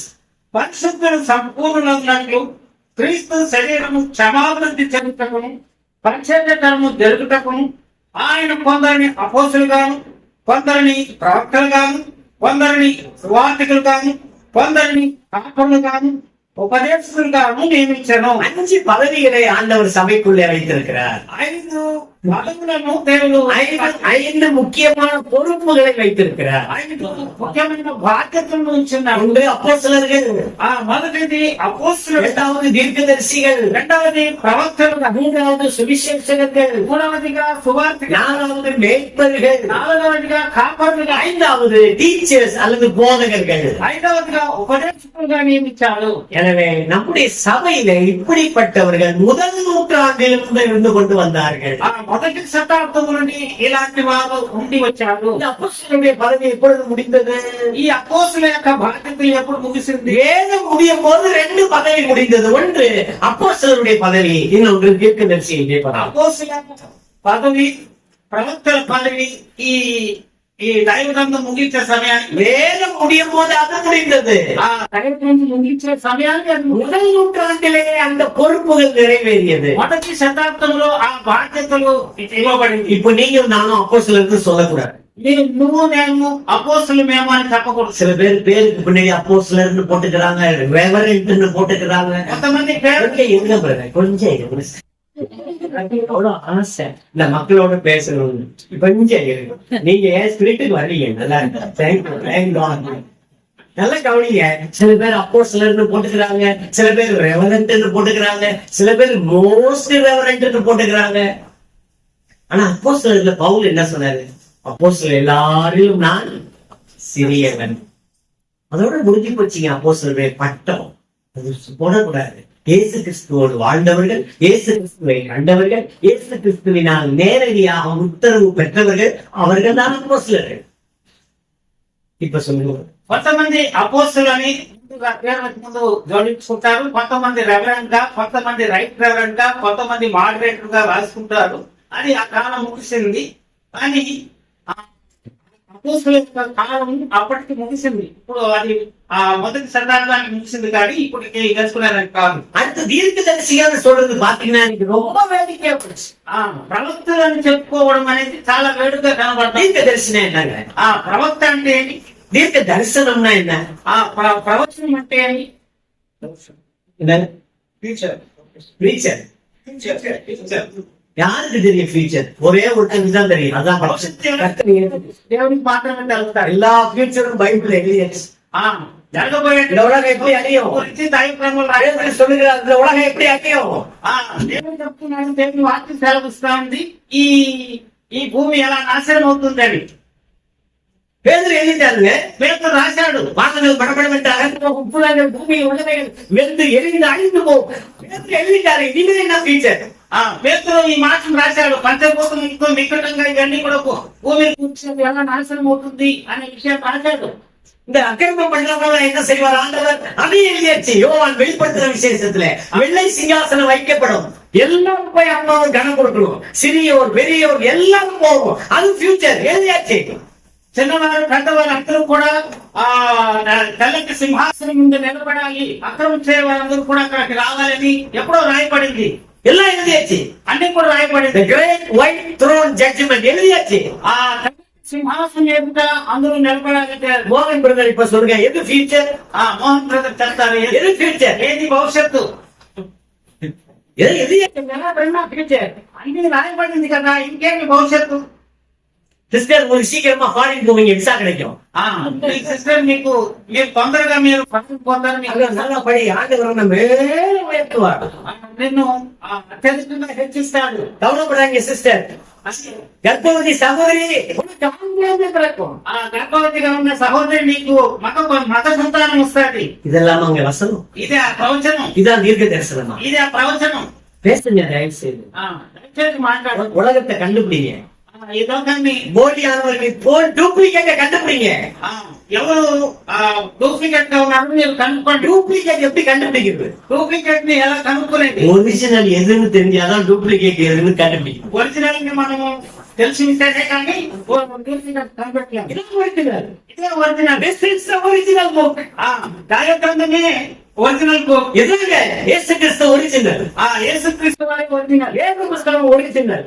దేవుని వాక్యము ఒరిజినల్. சபை ஒரிஜினல். సంఘము ఒరిజినల్. ஒரிஜினல். நோ டூப்ளிகேட் அக்கா. అక్కడ డూప్లికేట్ లేదు. டூப்ளிகேட் கண்டுபிடிக்க உங்களுக்கு தெரியலன்னா, డూప్లికేట్ కనుగొనేదానికి నీకు తెలియకపోతే சரியா இதை படிக்கலன்னா సరిగా చదవలేదని అర్థం. ஜோசியக்காரன் மாதிரி ஆகிட்டா நினைக்கலாம். தீர்க்கதரிசிகளும் ஜோசியக்காரர்கள். தீர்க்கதரிசிகளும் ஜோசியக்காரர்கள். ప్రవచన కర్తలందరూ కూడా దోషం ஆமா, எல்லாரும் ஜோசியக்கார கையில வச்சுக்கிறாங்க. అందులో దోషం చెప్పేవాడిని అందరినీ చేస్తాం. ஆமா, இப்ப தமிழ்நாடு சிஎம் கூட ஜோசியக்கார கையில வச்சிருக்காங்க. తమిళనాడు యొక్క ముఖ్యమంత్రి కూడా జోస్యం చెప్పేవాడిని చేతులు. ஜோசியர் என்னங்க? జోస్యం అంటే ఏమి? ஒரு கர்ப்பஸ்திரி ஜோசியக்கார்ட்ட போனாரு. గర్భిణీ స్త్రీ జోస్యం చెప్పేవాడి దగ్గరికి పోయింది. அந்த మనిషి கையை பாக்குறாரு. మనిషి చేతిని చూస్తున్నాడు. கையை பாக்குறாரு. చేతిని చూస్తున్నాడు. கையை பாக்குறாரு. ఈ రేఖలు చూస్తున్నాడు. அந்த அம்மா அந்த கையை காட்டு. చేతిని చూపించాము. இங்கேயும் பாக்குறாரு. అక్కడ కూడా చూస్తున్నాడు. பதில் சொல்லிட்டாரு. మొదలు చెప్పాడు. கண்டிப்பா அவருக்கு ஆம்பளை பிள்ளைதான் பிறக்கும். నీకు మగ సంతానం వస్తుంది. அப்படி பிறக்கலைன்னா பொம்பளை பிள்ளை பிறக்கும். అలా పుట్టకపోతే పుట్టాలి. நீங்க என்ன அதான் சொல்றதே சொல்றீங்க, எப்படி பொம்பளை பிள்ளையா பாத்தீங்களா? இதான் ஜோசியம். இன்னைக்கு தீர்க்கதரிசனம் அவ்வளவுதான் இருக்கு. ఈ రోజుల్లో ప్రవచన எதையாவது சொல்லிட வேண்டியது. ఏదైనా చెప్పాడు சொல்லிட்டு చెప్పేసి அது நடக்கலைன்னா అది జరగకపోతే தேவ சித்தம் என்னன்னு பார்ப்போம். దేవుని చిత్తం ఏమో చూద్దాం. எல்லாம் பார்க்கலாம். ఏమని చూద్దాం. சிஸ்டர் காத்துங்க சிஸ்டர். వేచి ఉండండి. பிரதர் அங்கிள் காத்துங்க. అంకుల్ బ్రదర్ మీరు వేచి ఉండండి. This is not a prophecy. He is not a prophet. ఇది ప్రవచనం కాదు, అతడు ప్రవచనకర్త కాదు. தேவனுடைய திட்டம் இங்க இருக்கு. దేవుని యొక్క ప్రణాళిక ఈ గ్రంథంలో ఉంది. இந்த திட்டத்தை அப்படியே சொல்கிறவன் தீர்க்கதரிசி. దేవుని ప్రణాళికను అలాగే చెప్పేవారు ప్రవచనకర్త. இந்த திட்டம் தான் தீர்க்க. ఇందులో ఉండే ప్రవచనమే. மோகன் பிரதர் சொன்னாரு ஃபியூச்சர் அப்படின்னு. ஃபியூச்சர் எங்க இருக்கு? మోహన్ బ్రదర్ చెప్పారు ఫ్యూచర్ అని. భవిష్యత్తు ఈ దైవ గ్రంథంలో రాయబడింది. ஃபியூச்சர் எங்க இருக்குங்க? భవిష్యత్తు దైవ గ్రంథం. இதாங்க தீர்க்க தரிசனம். ఇది ప్రవచనం. இங்க நான் நிக்கிறேன் பாருங்க. నేను ఇక్కడ నిలబడి ఉన్నాను. என்ன நீங்க ஊழியக்காரன் தான் சொல்றீங்க. మీరు నాకు సేవకుడని చెప్తున్నా. ஆமா, சேவக்காரன் தான் மட்டும் தான் சொல்றீங்க. సేవకుడని చెప్తున్నారు. நான் சொல்லட்டுமா? నేను చెప్పేదా? I am the prophet. ఇది ప్రవచనం. ஏன்? ప్రవచనకర్త. ஏன்? ఎందుకు? என்ன கொண்டுமே மாட்டி விட்டுறாங்க. கட்டத்துக்கு நான் கணக்கு கொடுக்கப்படுறது. நான் பிரவர்த்தனம் பண்றது தீர்க்க தரிசனம் சொல்றவர் அப்பா. நான் கர்த்தர் இல்ல. அடுத்து நான் சொல்லுகிறது கர்த்தருடைய வசனம். చెప్పేది దేవుని యొక్క మాటలు. நல்ல கவனிங்க. బాగా వినండి. தேவனை, దేవుని தேவனுடைய திட்டத்தை దేవుని యొక్క ప్రణాళికను அப்படியே சொல்லுகிறவன் అలాగే చెప్పేవాడిని தீர்க்கதரிசி. ప్రవచనం. இது ஞாபகம் வைக்கிறது. ఇది జ్ఞాపకం చేసుకో. கொஞ்சம் ஆழமா சொல்லித்தாரு. ఇంకా లోతుగా చెప్తాను. பழைய பாட்டு காலத்துல దినాల్లో 3 விதமான மனிதர்கள் 3 రకాలైనటువంటి మనుషులు அபிஷேகம் பண்ணப்படுவார்கள். అభిషేకం చేయబడ్డారు. நல்லா கவனிச்சிங்களா? బాగా మీరు విన్నారు కదా. முதலாவது మొట్టమొదటిగా ஆசாரியன், యాజకుడు, ஆசாரியன். యాజకుడు. இரண்டாவது రెండవదిగా ப்ராஃபெட், தீர்க்கதரிசி. ప్రవక్త. மூன்றாவது మూడవదిగా ராஜாக்கள். రాజులు. அவ்வளவுதான் அபிஷேகம் பண்ண முடியும். వారు మాత్రమే అభిషేకించబడ్డ. அபிஷேகம் பெறக்கூடியவர். వారు మాత్రమే అభిషేకం வேற யாரும் அபிஷேகம் பண்ணப்படல. ఎవరు కూడా అభిషేకింపబడాలి. இன்னும் கொஞ்சம் மேல போய் சொல்லி கொடுத்தா కొంచెం పైకి పోయి చెప్తే దేవదూతన్ దేవుని యొక్క దూత ఆయన విడుదలకు మున్నది కింద పడేదానికి ముందు ఆయన అభిషేకం பண்ணப்பட்ட కేరూపాக இருந்தார். అతడు అభిషేకింపబడిన కెరూబుగా ఉన్నాడు. அவன் கீழே இருந்தான். అతడు కింద పడాడు. அவன் தான் பிசாசு. మరి సాతానుగా మారాడు. அந்த பிசாசு என்றால் என்ன? ఆ సాతాను అంటే யார் யார் ఎవరు? விழுந்து போன தேவதூதன், ఆ దేవుని దూత, ஃபாலன் ஏஞ்சல். ఆ పడిపోయినటువంటి దూత. கவனிச்சீங்களா? గమనించారా? இயேசு கிறிஸ்து என்றால் என்ன அர்த்தம்? యేసుక్రీస్తు అంటే ఏమర్థం? இயேசு என்றால் தமது ஜனங்களின் பாவங்களை நீக்கி ரட்சிக்கிறவர். యేసు అనగా తన జనుల పాపాన్ని రక్షించేవాడని అర్థం. கிறிஸ்து என்றால் என்ன அர்த்தம்? క్రీస్తు అంటే ఏమర్థం? சகோதரர்கள் சொல்லுங்க. அபிஷேகம் பண்ணப்பட்டவர் என்று அர்த்தம். అభిషేకింపబడినవాడు. மெஸ்ஸியா என்றால் என்ன அர்த்தம்? మెస్సియా అంటే ఏమని అర్థం? சகோதரர்கள் சொல்லுங்க. సహోదరులు చెప్పండి. என்ன சொல்ற?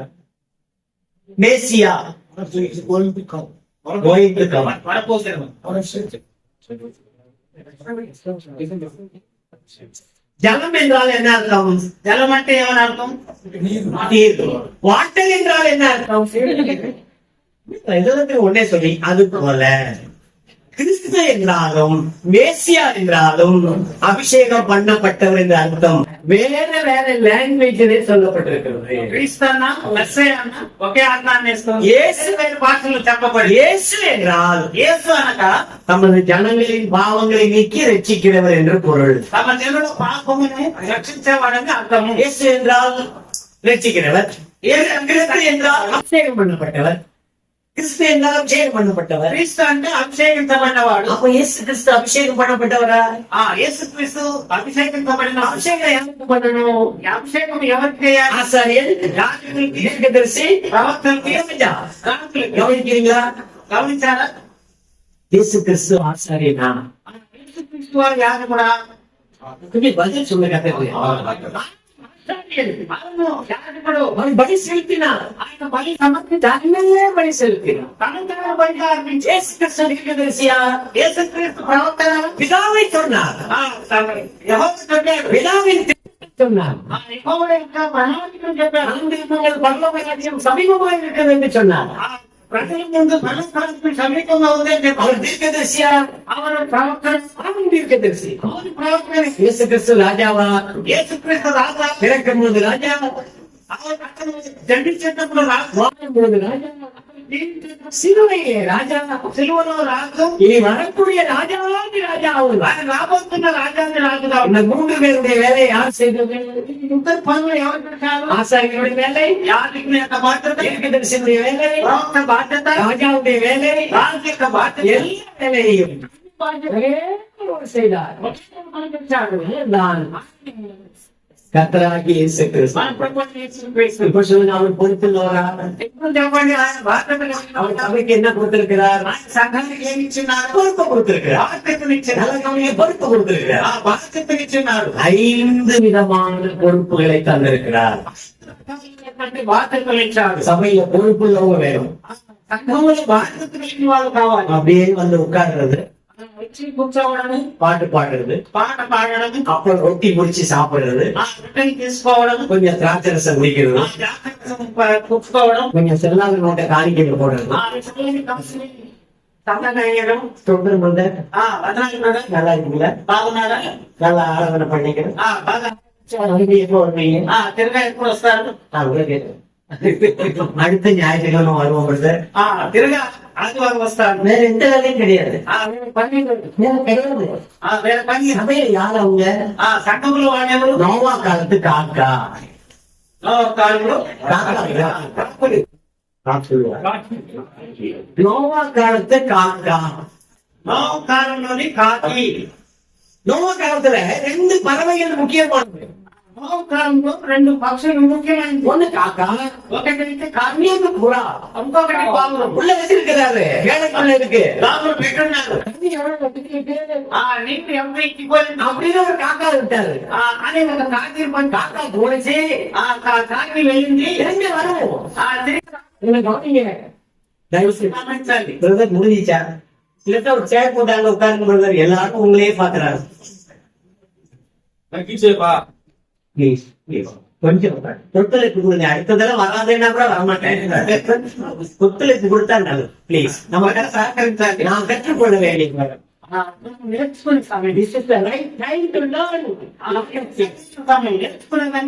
காக்கா வாங்குறாரு.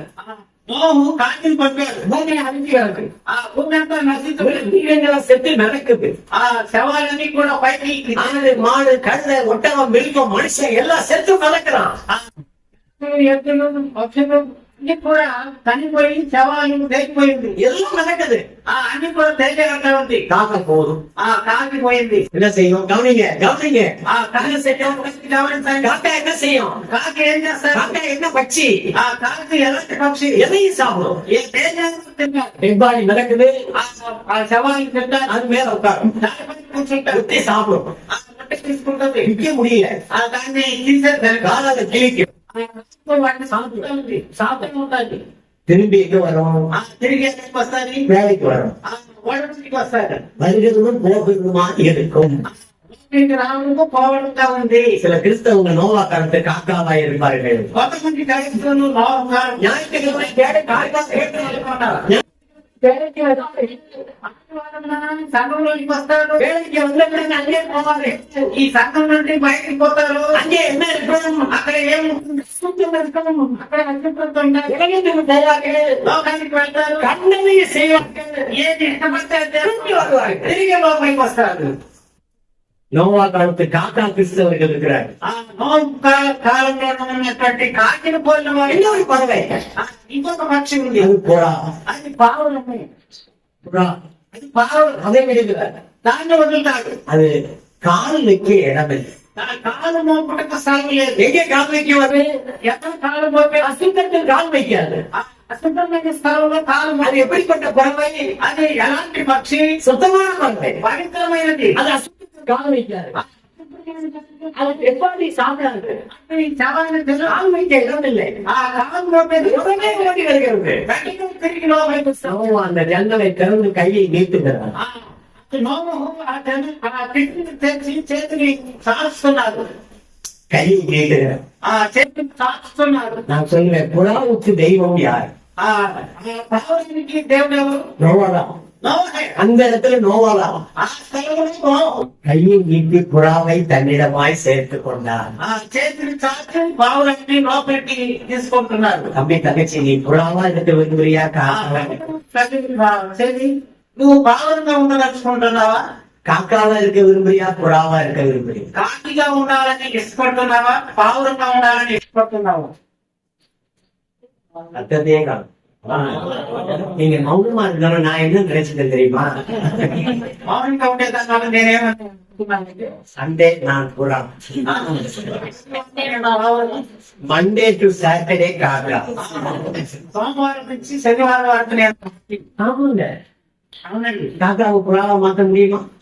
కాకిని పావురాన్ని మార్చగలమా? புறாவை காக்காவை மாத்த முடியுமா? ఆ పావురాన్ని కాకిగా, కాకిని పావురంగా మార్చగలమా? ஏதாவது ஒரு சுவாபம் நமக்கு இருக்க வேண்டும். ఏదైనా ఒక స్వభావం మనకు ఉండాలి. அது புறாவின் சுவாபமாக இருக்க வேண்டும். ఒకవేళ మనం ఉండదలుచుకుంటే పావురం స్వభావం కలిగి சபையில நிறைய பொறுப்பைக்கப்பட்டார். దేవుడు సంఘానికి చాలా బాధ.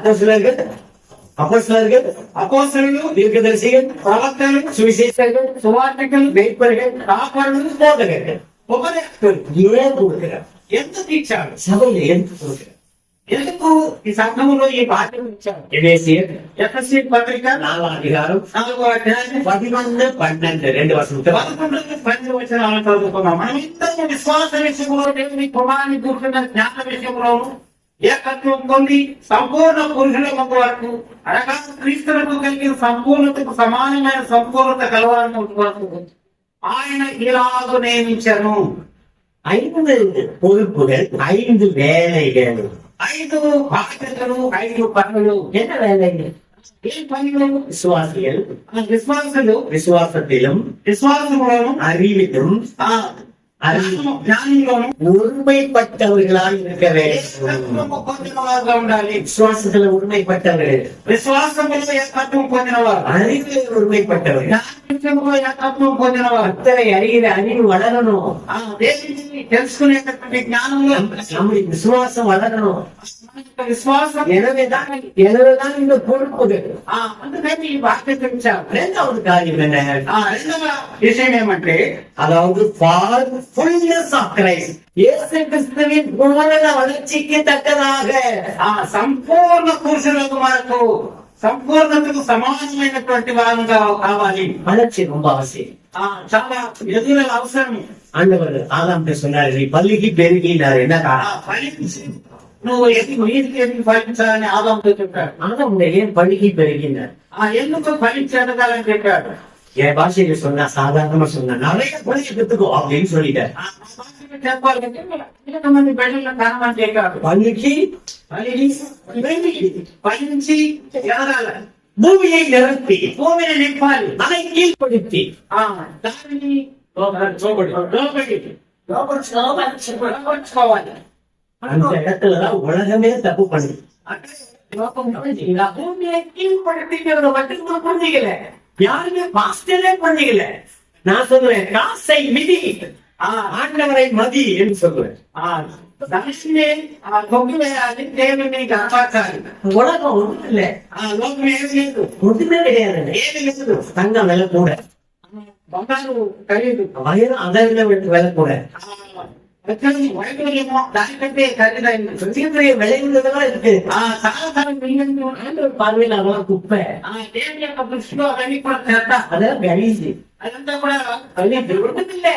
ఏమి లేదు. உன் விசுவாசம் பெருசு, నీ విశ్వాసం గొప్పది, உன்னுடைய அறிவு பெருசு. నీ జ్ఞానం గొప్పది. ஞாபகம் வைக்கணும், கீழே போய் மிதிக்கணும்.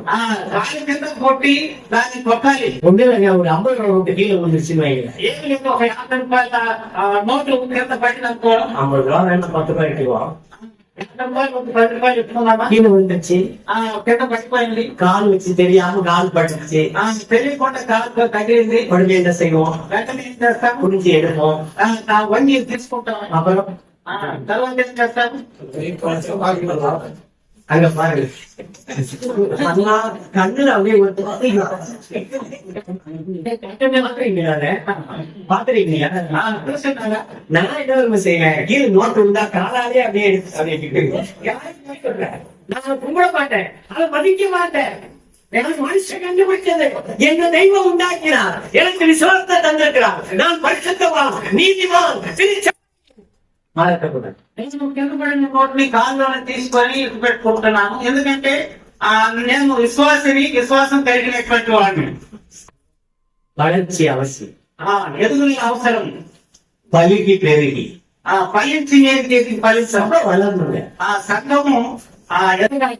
வளர்ச்சிங்கிறது இப்படி போகும், ఎదుగుదల అనేది పైకి పోతుంది, பெருக்கம் என்பது இப்படி போகும், విస్తారంగా పోతుంది. மல்டிப்ளை బహుగా ఫలించడం, பெருக்க வேணும் நமக்கு. బహుగా విస్తరింపాలి. கல்யாணம் ஆனவன சில வருஷங்கள் கழிச்சு அந்த பெண்ணையும் மாப்பிளையும், கல்யாணம் ஆன கணவனையும் மனைவியும், சொந்தக்காரங்களோ அல்லது உறவினர்களோ பார்த்து முதல் கேள்வி என்ன கேட்பாங்க? நல்லா இருக்குங்களா? వివాహమైనటువంటి దంపతుల్ని మొట్టమొదటి ప్రశ్న బాగున్నారా, நல்லா இருக்கீங்களா? బాగున్నారా అని అడుగుతారు. பிரதருடைய மக கல்யாணத்துல நான் செய்திப்பட்டேன், உட்கார்ந்து பேசிட்டு இருக்கும்போது எத்தனை பிள்ளைங்கன்னு கேட்டேன். కుమార్తె వివాహ సందర్భంలో తండ్రి స్కూల్గా ఒక దగ్గర వచ్చారు.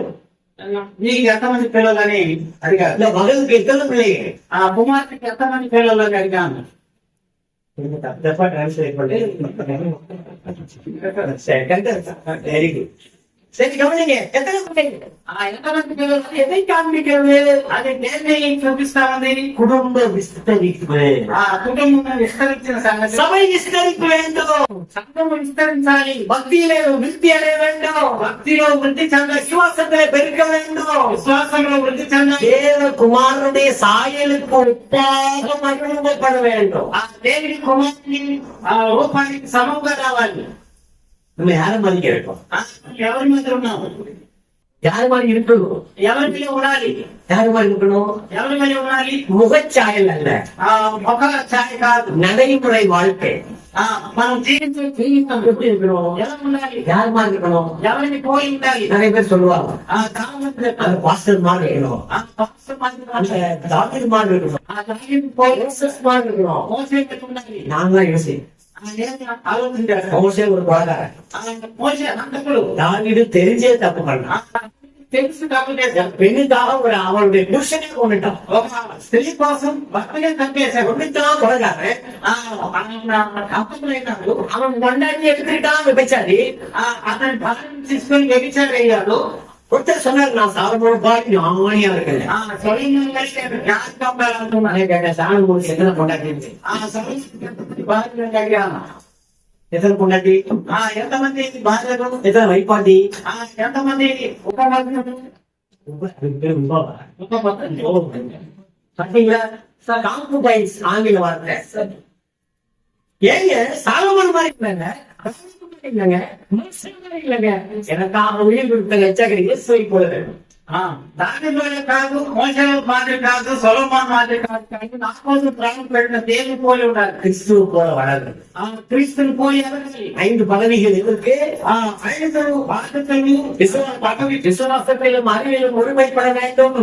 విశ్వాసంలో జ్ఞాన విషయంలో ఏకత్వం పొందాలి. இயேசு கிறிஸ்துவை போல பூரண வளர்ச்சி அடைய வேண்டும். సంపూర్ణ పురుషులకు వరకు క్రీస్తుని కలిగిన సంపూర్ణతకు సమానమైన సంపూర్ణత కావాలి. பரிசுத்தவான்கள் சீர் பொருந்த வேண்டும். పరిశుద్ధులకు சீர் பொருந்த வேண்டும்.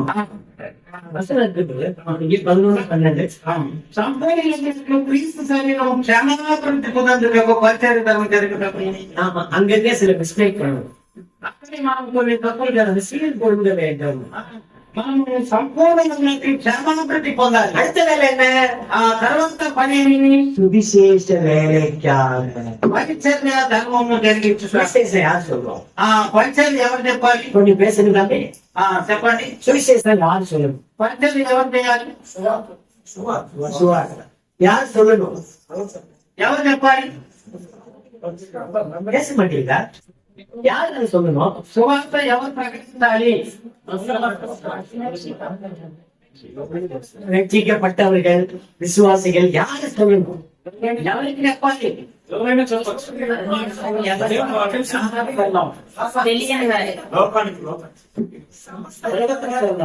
உலகத்துக்கு சொல்லணுங்க, யார் சொல்லணும்? தேவனுடைய பிள்ளைகள், விசுவாசிகள்.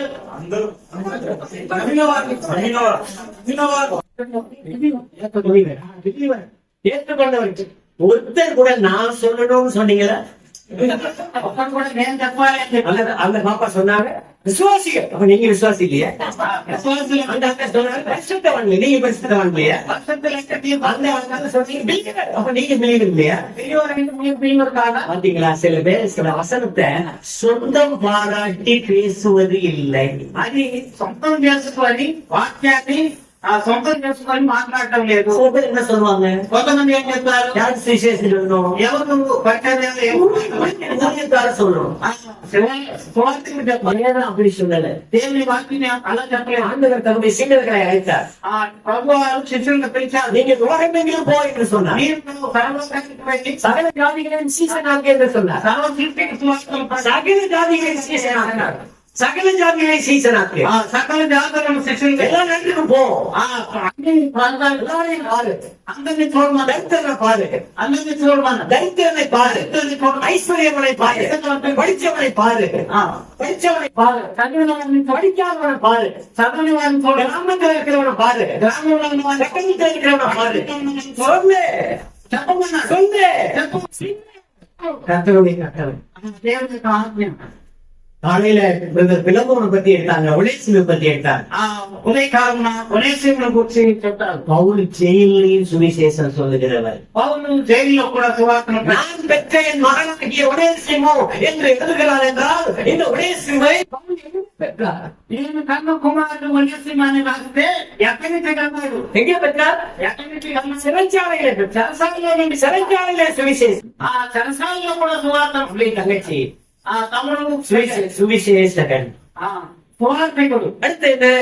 తర్వాత ఏమి? போதகர்கள். బోధకుడు. டீச் பண்ணு.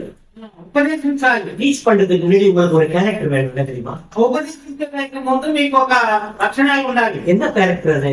ఏది క్యారెక్టర్? எதை டீச் பண்ண போறீங்களோ அது உங்க லைஃப்ல இருக்கணும். దేన్నైతే చెప్పబోతున్నారో అది మీరు మీ జీవితంలో పాటించాలి. ஆங்கிலத்துல அவங்க சொல்லுவாங்க, ఇంగ్లీష్ లో ఇలా చెప్పాలి, to do and teach. நீ செய் அப்புறம் சொல்லிக் கொடு. ముందు చేసి మళ్ళీ చెప్పాలి. பிரசங்கத்துல நிறைய பிரசங்கள், ప్రసంగంలో చాలా ప్రసంగాలు ఉంది. படிச்சு பிரசங்கம் பண்ணுறது, నేను చదివి ప్రసంగం చేయాలి, கேட்டு பிரசங்கம், విని ప్రసంగం చేస్తారు. வாழ்க்கையில அனுபவிச்சு பிரசங்கம். జీవితంలో అనుభవించి ప్రసంగం చేయాలి. இந்த பிரசங்கம் வைத்தார். ఏ యొక్క ప్రసంగము బాగా బరువైంది. அனுபவிச்சு பிரசங்கம். அப்ப நீ சொல்லிக் கொடுக்கும் போது உன்னுடைய வாழ்க்கையில அது இருக்கிறதா என்று கண்டுபிடி. అలా చెప్పించినప్పుడు అది నీ జీవితంలో ఉందా అని నువ్వు కనుక్కో. சபைக்கு நம்ம முதலாளி கிடையாது, సంఘానికి మన యజమాని కాదు, அவர்தான். అతనే యజమాని. ஆண்டவர் சில பொறுப்புள்ளவர்களை அங்கே வைத்திருக்கிறார். దేవుడు కొన్ని బాధ్యతలను అక్కడ அந்த பொறுப்பை நாம் நிறைவேற்றுகிறோமா? ఆ బాధ్యతలను మనం నెరవేర్చగలం. நமக்கு எந்த பொறுப்பு கொடுத்திருக்கிறார், నాకు ఎలాంటి బాధ్యతను దేవుడు அந்த ఇచ్చిన பொறுப்பை நிறைவேற்ற வேண்டும். ఆ బాధ్యతను నెరవేర్చాలి. We must fulfill our responsibility in our church. మన సంఘంలో మన బాధ్యతను మనం నెరవేర్చాలి. கடந்த 12, 13, 14 3 நாட்கள் நாங்கள் பிபிஎஸ் நடத்தியிருந்தோம். 12, 13, 14 తారీఖుల్లో పీబీఎస్ జరిగించాం. 150 பிள்ளைகள் வந்திருந்தாங்க. 150 మంది బిడ్డలు వచ్చారు. அந்த பிள்ளைகள் எல்லாம் கல்வி உழைக்கிற பெற்றோருக்கு பிறந்த பிள்ளைகள். వారందరూ కూడా రాజు కొట్టేటటువంటి ఆ జాతి నుండి వచ్చినటువంటి வாரி பீப்புள் மத்தியில நாங்கள் ஊழியர் செய்தோம். క్వాలిటీలో పనిచేసేటటువంటి వారి பெற்றோர் படிக்காதவர்கள், వారు తల్లిదండ్రులు చదువుకునే వాళ్ళు. பிள்ளைகளும் அவர்கள் லட்சணமாய் நல்ல ட்ரெஸ் பண்ணிட்டு அப்படியெல்லாம் அவங்களுக்கு தெரியாது. బిడ్డలకు కూడా అంత నాగరికత కలిగినటువంటి వారు కాదు. மனசதி குறைவு.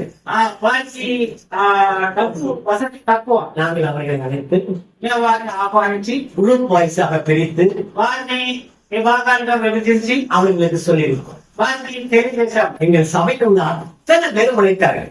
మా సంఘములో ఉన్న ప్రతి వాళ్ళు కూడా శ్రమించారు. கடைசி நாள் 190 பேருக்கு சாப்பாடு கொடுத்தோம். చివరి దినం 190 మంది బిడ్డలకి ఆహారం 3 பேருக்கும் சபையில் உள்ள சகோதரிகள் சமைத்து போட்டார்கள். 190 మందికి సంఘములో ఉన్న సహోదరులు పట్టించారు. தினந்தோறும் காலை மதியம் இரவு 90 சாப்பாடு செய்தார்கள். ఉదయము మధ్యాహ్నము రాత్రి ప్రతిరోజు కూడా 190 మందికి భోజనం ఏర్పాటు చేశారు. சின்ன பையன் முதற்கொண்டு வேலை செய்தான். చిన్న బిడ్డ నుండి ప్రతి వాళ్ళు కూడా పట్టే சகோதரிகள் உழைத்தார்கள். సహోదరులు சகோதரர்கள் உழைத்தார்கள். సహోదరులు శ్రమించారు. நிறைய பேனர்ஸ், ஆண்டவருடைய வசனம் எழுதி பேனர்ஸ் வச்சிருந்தோம். చాలా బ్యానర్లు రాసి దేవుని వాక్యం ఉంచారు. சில தமிழ்மார்கள் மரத்துல ஏறி அந்த போஸ்ட்ல ஏறி அங்க கட்ட வேண்டிய வேடிக்கையா இருந்துச்சு. கத்திரிக்காக வேலை செய்தார். కొంతమంది మాన్లు ఎక్కి ఆ బ్యానర్లంతా కూడా కట్టారు. దేవుని కోసం పండుగ వాతావరణంగా కనబడింది. நிறைய பெண் பிள்ளைகள் சபை எங்க இருக்குன்னு கேட்டார். సంఘం ఎక్కడ ఉంది అని అనేక మంది ప్రశ్నించారు. ஒரு பாப்பா அங்கிருந்து வந்தா, అక్కడి నుంచి ఒక బాబు వచ్చింది. அங்கிள் అంకుల్ எங்களெல்லாம் விட மாட்டாங்க, మమ్మల్ని ఎవరిని వదలరు. உங்க சபையில இருந்து ஒரு ஆள் அனுப்பி ஒரு ஆட்டோ ஒண்ணு அனுப்புங்க, நாங்க ஒரு 20 பேர் சபைக்கு வர்றோம்னு சொல்றோம். మమ్మల్ని అందరినీ బయట పంపు. మీ సంఘం నుంచి ఒక ఆహ్వానం పంపించినట్లయితే మేము అందరూ కూడా ఒక 20 మంది మీ సంఘానికి చేరి వస్తాం. வருகிற செவ்வாய்க்கிழமை இன்னொரு கூட்டம் அவர்களுக்காக நாங்கள் வைத்திருக்கோம். వచ్చే మంగళవారం మరొక కూడికను మేము ఏర్పాటు చేసి உழைக்க வேண்டும், శ్రమించాలి, ஜெபிக்க வேண்டும், ప్రార్థించాలి, உழைக்க வேண்டும், శ్రమించాలి, கொடுக்க வேண்டும். ఇవ్వాలి. சபை வளரும். సంఘం ఎలా சுவிசேஷ பணி செய்ய வேண்டும்.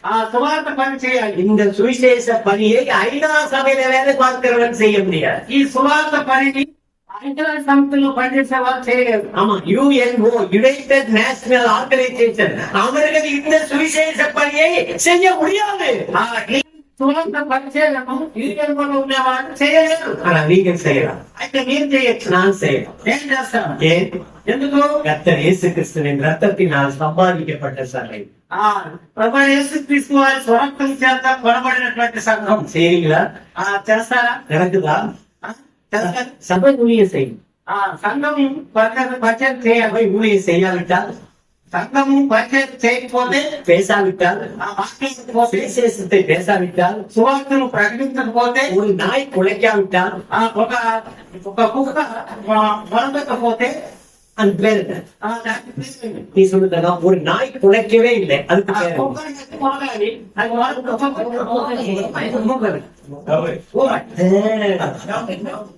அந்த நாயை எப்படி கூப்பிடலாம்? కుక్కని మనం ఏదైనా పేరు ఎలా పిలుస్తాము? ஊமையான நாயின்னு கூப்பிடலாமா? குலைக்காத நாயின்னு கூப்பிடலாமா? గణపతి లేదా అనుమతి పొగ పిలవగలమా? சுவிசேஷம் சொல்லாத விசுவாசி எப்படி கூப்பிடணும்? సువార్తను ప్రకటించినటువంటి ఒక విశ్వాసాన్ని ఎలా పిలవాలి? பயமா இருக்குது, சொல்றதுக்கே பயமா இருக்குல்ல. ஊமையான விசுவாசி மூங்கி విశ్వాసి అని పిలవగలమా? வீட்டுக்குள்ள போனா அது வேகமா சத்தம் போடும், ఇంట్లో పోతే చాలా గట్టిగా అరుస్తాడు. சபைக்குள்ள வந்தா ஊமை மாதிரி. కథంలోకి వచ్చిన తర్వాత வெளியில ஒரு மனுஷனை பார்த்து சுவிசேஷம் சொல்லாத ஊமையான விசுவாசி. బయట పోతే ఎవరికి సువార్తను ప్రకటించినటువంటి మూగి విశ్వాసి. ஆனா பெருமையா பேசிக்குவாங்க. అయితే గొప్పగా మాట్లాడుకుంటారు. நானும் என் வீட்டாருக்கும் என்றால் 4 செவத்துக்குள்ளேயே ஆராதிப்போம். వారిని యెహోవానే సేవించదమని చెప్తారు. 4 செவத்து சொல்லவே இல்லை. నాలుగు గోడల్లోనే సేవిస్తాము. ஏன் விட்டீங்க? அதான முக்கியமான பாயிண்ட். ஓ, நான் சொல்லுங்க சாமி, அதுக்கு வந்து டிரான்ஸ்லேட்டர் 4 செவத்துக்குள்ளேயே என்ன நடக்குது?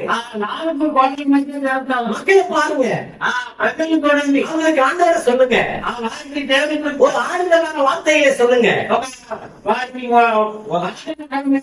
மட்டி கொடுங்க, వారిని ఓదార్చండి. அவர்கள் கவலைகளை கேளுங்க, అసలు వారి యొక్క విచారణ அவர்களுக்காக ஜெபம் செய்யுங்க. వారి కోసం கர்த்தர் எவ்வளவு நல்லவர். దేవుడు ఎంత మంచివాడు. யோவான் 2ஆம் அதிகாரத்துல கல்யாண வீட்டுக்கு போனார். యోహాను 2వ అధ్యాయంలో ఒక వివాహ ఇంటికి వెళ్ళాడు. யோவான் 3ஆம் அதிகாரத்துல நிக்கதோமு இடத்துல பேசினார். యోహాను 3వ అధ్యాయంలో నికోదేము ఇంటికి వెళ్ళాడు. யோவான் 4ஆம் அதிகாரத்துல பாவம் செய்த சமாரியாத்துல பேசினார். 4వ అధ్యాయంలో సమార్య స్త్రీతో మాట్లాడుతున్నాడు. யோவான் 5ஆம் அதிகாரத்துல பெருசா குளத்துக்கு போனார். 5వ అధ్యాయంలో పెద్దస్త కోలి 38 வருஷம் வியாதிக்காரனை பார்த்தாரு. 35 సంవత్సరాలు 38 வருஷம் படுத்து கிடந்தா அவனுடைய நிலைமை என்ன? 35 సంవత్సరాలు పడుకొని ఉంటే కాకరి స్త్రీ படிக்கவே இருக்கிறான். పడకలను அந்த குளத்துக்கு அவனால போக முடியாது. కోనేటికి யாரும் உதவி செய்யல, ఎవరు సహాయం உதவி செய்ய விருப்பமும் இல்ல. సహాయం చేద్దాం. ஒரே அங்கே போனார். ఒకే ఒక వ్యక్తి అక్కడికి వెళ్ళాడు. அவர்தான் என்னுடைய சிநேகிதர் கர்த்தர். స్నేహితుడు. என்ன அருமையான ஊழியர் இயேசு கிறிஸ்துவின் ஊழியர். ఎంత శ్రేష్టమైనటువంటి யோவான் 11ஆம் அதிகாரத்துல பெத்தானியாவுக்கு போனார். యోహాను 11వ అధ్యాయంలో బెతానికి వెళ్ళాడు. 2ஆம் அதிகாரம் கல்யாண வீடு, 2వ అధ్యాయంలో వివాహం. 11ஆம் அதிகாரத்துல சாவு வீடு. 11వ అధ్యాయంలో మరి చావు ఇంటికి వెళ్ళాడు. நாம எங்க போறோம்? మనం ఎవరి ఇంటికి పోయాం? எந்த வீட்டுக்கு போக ஆசைப்படுவோம்? ఏ ఇంటికి పోయి ఇష్టపడ్డా? அங்க பிரதர், அந்த கல்யாணத்துல பிரியாணி தெரியுமா உங்களுக்கு? తెలుసా మీకు? அங்க வரவேற்பு இருக்கிறது, అక్కడ அங்க கல்யாணம் இருக்கிறது, அங்க வடகாப்பு இருக்கிறது, கல்யாணம் இருக்கிறது, விருந்து வீட்டுக்கு போறீங்க. வீட்டுக்கு ஏன் போகல? అక్కడ నిశ్చార్థం ఉంది, వివాహం ఉంది, అక్కడ డిన్నర్ ఉంది. దుఃఖ ఇంటికి ఎందుకు పోవడం? ஏன் போகல? ఎందుకు ஒரு ஆறுதல் சொல்ல வாய் இல்லையா? ఆకలి చెప్పేదానికి నోరు లేదు. வசனம் தெரியாதா? వాక్యం తెలియదా? மனைவி வீட்டுக்கு எத்தனை பேர் போறீங்க? మరణించిన వారికి மனைவி வீட்டுக்கு துக்கம் இல்லை. దుఃఖంలో నిండి சந்தோஷமான ஆறுதலான வார்த்தைகளை ஏன் சொல்லல? సంతోషకరమైనటువంటి ఆదరణకరమైన మాట நான் நிறைய துக்க வீட்டுக்கு போறேன். నేనైతే మరి విచారంలో ఉన్న వాడిని நிறைய சகோதரர்கள் கூப்பிடுவாங்க, பிரதர் ஞானவேலை கூப்பிடுங்க, கல்லறை உள்ள பாடியை வைக்கிறது பேசணும் சொல்லுவாங்க. మరి సమాధిలో పెట్టేటప్పుడు జ్ఞానం బ్రదర్ పిలవండి అని చెప్పేవాళ్ళు. ஆல் இந்தியா ரேடியோல டைரக்டர் ஒருத்தர் இருந்தார். డైరెక్టర్ ఒక ఆయన ఉన్నారు. அவர் கத்தருக்குள்ள நித்திரை அடைந்தார். అతను దేవుని అంత నిద్రించారు. அவருக்கு 4 ஆண் பிள்ளைகள். నలుగురు కుమారులు ఉన్నారు. அவருக்கு சொன்னாரு, వాళ్ళు నాకు చెప్పారు, அங்கிள் అంకుల్ எங்க அப்பா இறந்துட்டார். మా తండ్రి చనిపోయారు. எங்க அப்பா ஆல் இந்தியா ரேடியோல டைரக்டரா இல்ல. మా తండ్రి நிறைய பேர் அரங்கத்துக்கு வருவார்கள். అనేక మంది భూస్థానంకి వస్తారు. நீங்கள் சுவிசேஷம் ஆறுதலான வார்த்தைகளை எங்களுக்கு சொல்லுங்கள் என்று கேட்கப்பட்டார்கள். మీరు మాకు ఆదరణకరమైన 4 మాటలు మీరు చెప్పండి అని చెప్పారు. அந்த டெட் பாடி வச்சுக்கிட்டு சுவிசேஷம் சொல்லணும். అక్కడ ఆ శవాన్ని పెట్టుకొని సువార్తను ప్రకటించాలి. வர 22ஆம் தேதிக்கு ஒரு கல்யாணம் இருக்கு விழுப்புரம் பக்கத்துல. 22వ తేదీ రాబోయే 22వ తేదీ ఒక వివాహము వేడుకొండలో. 23ஆம் தேதி ஈரோட்ல ஒரு கல்யாணம் இருக்கு. 23వ తేదీ ఈ రోడ్లో. 24ஆம் தேதி சென்னையில ஒரு ஞானஸ்தான கூட்டம் இருக்கிறது. 24వ తేదీ మద్రాసులో సంఘాయికం. దేవుని తెలియ சுவிசேஷம் சொல். காவி ரசிக்கப்படுவதற்கு மூல காரணம் சுவிசேஷம். ఒక పార్టీ రక్షించబడటకు ముఖ్యమైన సువార్త. ஊமையான நாய்களாக நாம் அமர்ந்திருக்க கூடாது. மூங்கி అయినటువంటి కుక్కల వల్ల మనం కూర్చున్నది. படிப்பு இருக்கிறது, చదువు ఉంది, அறிவு இருக்கிறது, జ్ఞానం ఉంది, லாங்குவேஜ் இருக்கிறது. భాష ఉంది. அதோட பிரதரை கேட்டேன், వచ్చిన బ్రదర్ உங்களுக்கு என்ன பாஷை தெரியும்? ఏం భాష తెలుసు అన్నా? தமிழ் தெரியும், తమిళ్ తెలుసు, தெலுங்கு தெரியும், తెలుగు తెలుసు, கன்னடம் தெரியும், కన్నడ తెలుసు, இங்கிலீஷ் தெரியும். ఇంగ్లీష్ తెలుసు. இத்தனை பாஷையை வச்சுக்கிட்டு எப்படி சும்மா இருக்கலாம் ఇన్ని భాషలు తెలిసి அப்படின்னு நான் யோசிச்சேன். அறிவு கேட்கல, நீ கேட்டா டிரான்ஸ்லேட் பண்ண வர மாட்டேன். அதான் அவங்க கேட்கல, இவங்களுக்கு பாஷை. ఇంత భాషలు తెలిసి கவனிக்க, நமக்கு ஆண்டவர் அறிவு கொடுக்கிறாரு. మనకు జ్ఞానం ఇచ్చినాడు. ஒருவேளை நீங்க ஒரு 10 நாளைக்கு ஊமையா இதை நடித்து பாருங்க. 10 రోజులు మూంగిగా మనకి నటిస్తే சகோதரிகள் 10 நாளைக்கு பேசக்கூடாது, 10 రోజులు మాట్లాడుకుంటే பேசக்கூடாது. சமைக்கலாம், பாத்திரம் கழுவலாம், தண்ணி குடிக்கலாம், எல்லாம் செய்யலாம், பேசக்கூடாது. చేయొచ్చు, మాట్లాడకుండా నటించాలి. பேசாதவங்களுடைய நிலைமையை பாருங்க. మాట్లాడిన వ్యక్తి యొక్క పరిస్థితి ఏమి? உங்களுக்கு ஒரு கிஃப்ட் என்ன தெரியுமா? మీకు ఒక గిఫ్ట్ ఏమంటే பேச்சு வரம். మాట్లాడేటటువంటి వరాన్ని. அது ஒரு கிஃப்ட். అది ఒక గిఫ్ట్. கான்வர்சேஷன், உரையாடுதல். మనం ఒకరితో మాట్లాడటం అనేది దేవుడు ఇచ్చినటువంటి బహుమానం. 10 நாள் நீங்க பேசாம இருங்கன்னு சொன்னோட இந்த பக்கம் பாக்குற ஒரே மகிழ்ச்சியா இருக்கா? మాట్లాడుతుంటే సంతోషంగా ఉన్నాడు. எல்லாத்துக்குமே காரணம் வாங்கிக்கலாம். நான் இப்படி மனுஷனை 3 பிரிச்சிருக்கேன். மனுஷனை 3 பிரிச்சிருக்கேன். மைண்ட், அப்படியே சொல்லுங்க, மைண்ட், மவுத் அண்ட் மூமெண்ட். சிந்தை, பேச்சு, வாழ்க்கை முறை. எல்லாம் சரியா போயிடும். అన్ని సరిపోతుంది. நம்முடைய வரங்களை பயன்படுத்துவோம். మన యొక్క వరాన్ని మనం ఉపయోగించుకోవాలి. நிகழ்ச்சி வரம் మన యొక్క వరాన్ని நம்முடைய வாழ்க்கையில మన యొక్క జీవితంలో கர்த்தர் சபையில வைக்கும். దేవుడు సంఘములు ఇచ్చాడు. சரீரத்துல எல்லா உறுப்புகளும் இயங்கிக் கொண்டே இருக்கு. శరీరంలో ప్రతి అవయవం పనిచేస్తూ ఉంది. இந்த விரல கூட வேலை செய்யும், ఈ చిటికిన వేలు కూడా இந்த పనిచేస్తూ விரலும் வேலை செய்யும். ఈ పొటెన్షియల్ పనిచేస్తాం. பட்சபாதமே இல்லை. పక్షపాతం లేదు. சபை, సంఘం கர்த்தருடைய சபை, ఏమి సంఘం? அவருடைய சரீரம், శరీరం. நாம தான் உறுப்புகள். మనముగా పరివారం எல்லாம் சேர்ந்து உழைக்கணும். అందరూ చేరి சுவிசேஷம் சொல்ல கர்த்தர், సువార్తను ప్రకటించాలి. கர்த்தர் ஜனங்களை ரட்சிப்பார். దేవుడు జనులను வேதம் என்ன சொல்கிறது? வேதம் என்ன சொல்கிறது?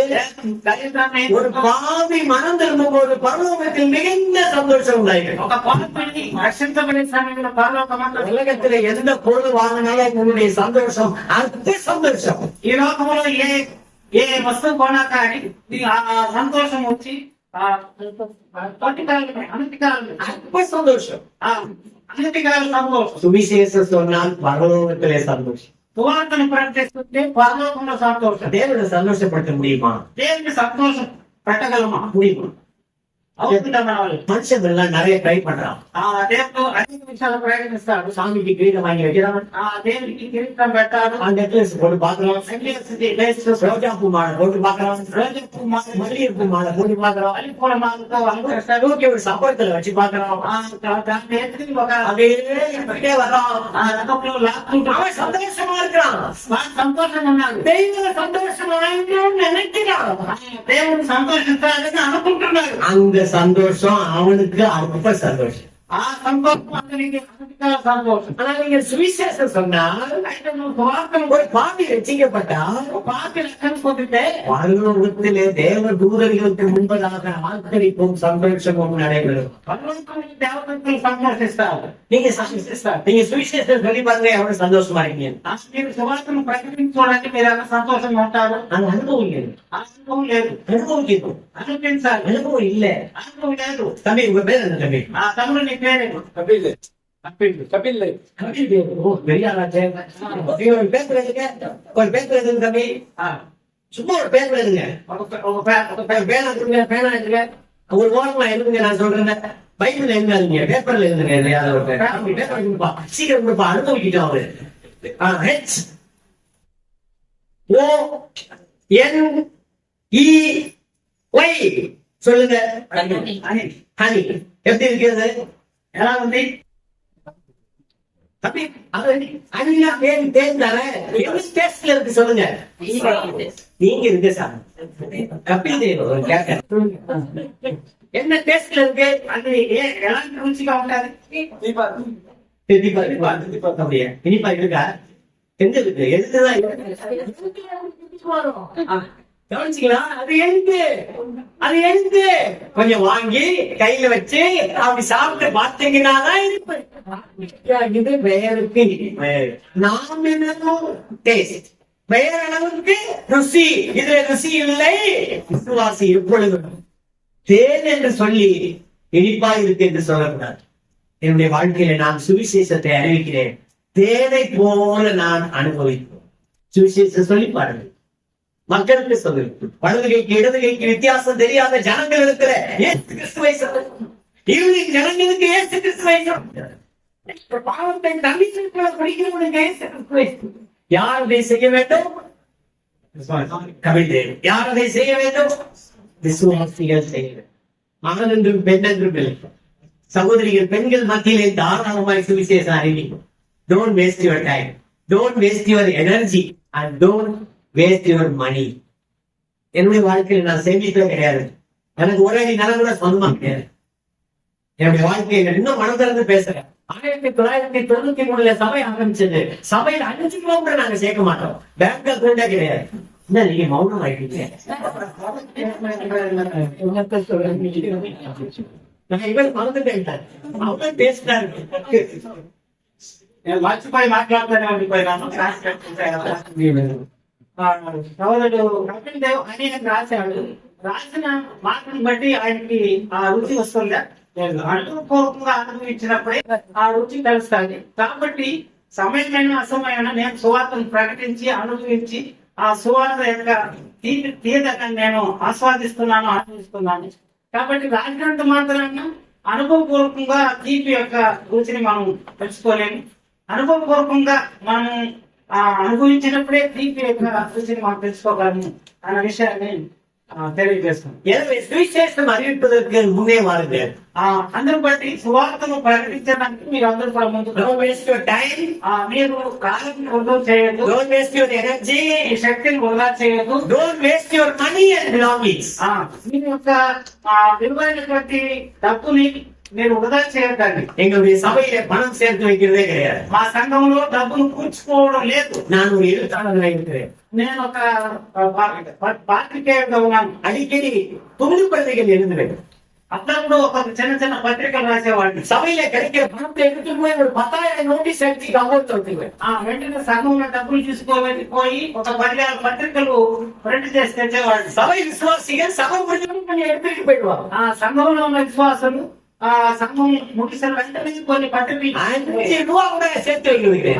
5 రూపాయలు కూడా చేర్చి పెట్టండి. 1993 இன்னைக்கு வரைக்கும் சபைக்கு பேங்க் அக்கௌண்ட் கிடையாது.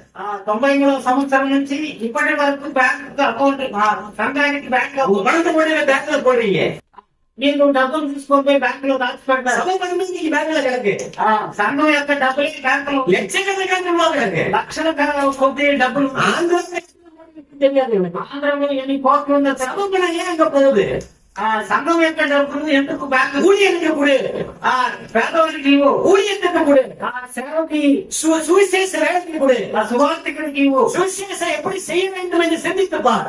సువార్తను ఎలా ప్రకటించాలో என் ஆலோசனை, என் பணம் எதற்கு பயன்படுகிறது என்று யோசித்து பார். నా డబ్బు దేనికి ఉపయోగపడుతుందని ఆలోచించేది. Don't waste your money. నీ యొక్క ధనాన్ని వృధా చేయవద్దు. Don't waste your energy. నీ శక్తిని వృధా చేయవద్దు. டைம் வேஸ்ட் பண்ணாதீங்க. మీరు కాలాన్ని వృధా చేయవద్దు. நீங்க நிறைய பேர் டைம் வேஸ்ட் பண்றாங்க. చాలా మంది కాలాన్ని వృధా எப்படி வேஸ்ட் பண்றாங்க? ఎలా వేస్ట్ చేస్తున్నారు? எப்படி வேஸ்ட் பண்றாங்க? ఎలా వృధా చేస్తున్నారు? 5 எழுத்துல வேஸ்ட் பண்றாங்க. 5 అక్షరాల్లో వేస్ట్ చేస్తున్నారు. 5 எழுத்துல வேஸ்ட் பண்றாங்க. 5 అక్షరాలు. முதல் எழுத்து டி. మొట్టమొదటిది T. T, O O, U U, C C, H. H. யார் சொல்ல சொன்னாங்க? நான் சொல்றேன் அவசரம் கூடாது. நான் சொல்றேன் என்ன செய்வேன்? நான் டச் பண்ணி காமிக்கிறேன். வாழ்க்கையில நீங்க கொஞ்சம் இருக்கீங்க. என்ன புரிஞ்சுக்கிறீங்க? నేను ఏమి అర్థం చేసుకున్నాను? என்ன நீ என்ன கிட்ட புரிஞ்சுக்கிட்டேன்? கரெக்டா சொல்றீங்க சிஸ்டர். அனுபவம் பேசுகிறோம். మాట్లాడతాం. Touch screen. Touch screen. Time போயிட்டே இருக்கு. కాలంలో ఉందా? வாலிப பிள்ளைகள் கூட போயிடுச்சு. வாலிப பிள்ளைகளுக்கும் போயிடுச்சு. బిడ్డలకు కూడా పోయింది. பிரசங்கியாருக்கும் போயிடுச்சு. ప్రసంగం చేసే వారికి పోయింది. பிரசங்கம் பண்ணிட்டு இருக்கும்போது செல்போன் எடுத்து டேபிள் வைப்பாங்க. ప్రసంగం చేసేటప్పుడు సెల్ ఫోన్ టేబుల్ பிரசங்கம் பண்ணிட்டே இருப்பாங்க. ప్రసంగం చేస్తానంటారు. ஃபோன் வரும்.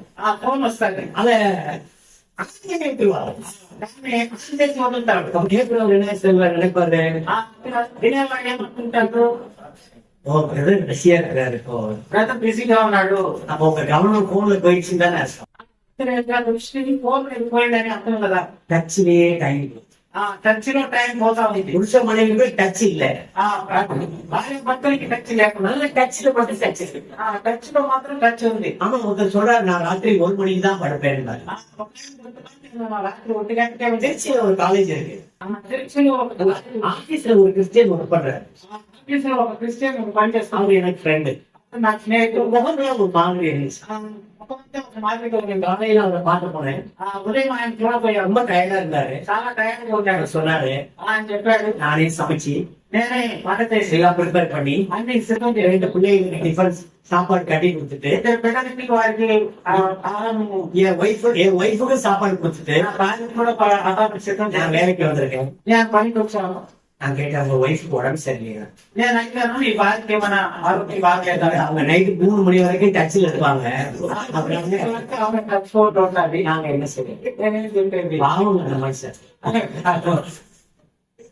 மனைவி இன்னைக்கு புருஷனே டச் பண்ண மாட்டேங்கிறான். భర్తను టచ్ చేయకుండా ஆனா டச் மட்டும் டச் பண்றேன். టచ్ ఫోన్ మాత్రం టచ్ చేసుకుంటాం. கொஞ்சம் சிந்திச்சு பாருங்க. కొంచెం ఆలోచన చేయండి. As a believer, నేను ఒక as an evangelist, శాస్త్రతే అలా పరిశుద్ధులు, as a child of God, దేవుని పిల్లలుగా don't waste your time. నీ యొక్క సమయాన్ని ఉన్నారు. கர்த்தர் நிச்சயமா இதை ஆசீர்வதிப்பார். తప్పకుండా దేవుడు அடுத்த செய்தியில వచ్చే వర్తమానంలో மேய்ப்பர்கள் எப்படி இருக்கிறோம் కాపులు ఎలా ఉండాలి அது படிச்சோம்ல. చూసాం కదా. 5 பொறுப்பு. అపోస్తలుడు, అపోస్తలుడు, தீர்க்கதரிசிகள், ప్రవక్తలు, சுவிசேஷகர்கள், సువార్తికులు, மேய்ப்பர்கள், కాపులు, போதகர்கள். Teacher. இந்த 5ல ఈ 5లో முதல் 2 காலம் முடிஞ்சிச்சு. మొదటి 2 ముగించింది. அடுத்து 3வது இது మూడవది சுவிசேஷகர். సువార్త. நம்ம எல்லாரும் சுவிசேஷ வேலை செய்யணும், ரசிக்கப்பட்ட பிள்ளைகள். రక్షించబడిన మనం అందరం அடுத்து చేయాలి. மேய்ப்பர்கள். కాపరులు, சதை எப்படி மேய்க்கணும்? సంఘాన్ని ఎలా కాయాలి. மேய்ப்பர்னா என்ன வேலை? కాపరి అంటే ஆடா, இதெல்லாம் ஆடா. ఇదేమన్నా ஆடுதான். వ్యాపారం கர்த்தர் சொன்னார், நானே நல்லா மேய்ப் பண்றேன். చెప్పాడు. నేను ஆடு எப்படி மேய்க்கணும்? ఎలా ஆட்டுக்கு என்ன కుటుంబం ఎలా చేయాలి. ஆட்டுக்கு என்ன கொடுக்கணும்? గొర్రెలకి ఏం పెట్టాలి. ஆட்டை என்ன கொடுக்க கூடாது. ఏది ఇవ్వకూడదు. ஆட்டுக்கு என்னென்ன வியாதி வரும்? ఎలాంటి వ్యాధులు వస్తాయి. நீங்க நினைக்கிறீங்க இவர் வெட்டினரி டாக்டரா இருப்பாரோ? మీరు అనుకోవచ్చు ఏదైనా వెటనరీ డాక్టర్, இல்ல பைபிள் டாக்டர். Bible doctor. அதுல எழுதி ఇందులో రాయబడి ఉంది. அக்ரிகல்ச்சர் இருக்கு, వ్యవసాయం, வெட்டினரி இருக்கு, ఇక్కడ ஹார்டிகல்ச்சர் இருக்கு, వెటనరీ, హార్టికల్చర్, செரிகல்ச்சர் இருக்கு, అగ్రికల్చర్, இன்ஜினியரிங் இருக்கு, மியூசிக் டிபார்ட்மெண்ட் இருக்கு, డిపార్ట్మెంట్, அப்புறம் ஹார்ட் கார்டியாலஜி இருக்கு, కార్డియాలజీ, ரெஸ்பிரேட்டரி தெரப்பி இருக்கு, லங்ஸ் எப்படி இயங்கணும் இருக்கு, ஹியூமன் லெவல் டாக்டரின் அதுல இருக்கு. మనిషికి కావాల్సినటువంటి అన్ని శాస్త్రాలు ఇందులో படிச்சா போச்சு. చదివితే చాలు. எனவே உங்க வாழ்க்கையில మీ జీవితం சபைனா என்னன்னு தெரிஞ்சு సంఘం అంటే ఏమని తెలుసుకోవాలి. ரத்தம் நடத்துவோம், దేవుడు నడిపిస్తాడు. வளர்ச்சி அடையும். అది వృద్ధి చెందాలి. என் கையை பாருங்க, నా చేయి చూడండి. வளர்ச்சி அடையும், మీదికి ఎదగాలి, பெருக்கம் வரணும். విస్తరించాలి. கர்த்தர் உங்களை கனம் பண்ணுவாராக, இந்த திருச்சபை இன்னும் வளர செய்வாராக. దేవుడి సంఘాన్ని ఇంకా విస్తరింప చేయడం కాక ஆண்டவருடைய நாமம் மகிமைப்படும். దేవుడి నామాన్ని మహిమపరచబడును గాక. தேங்க்யூ. Thank you.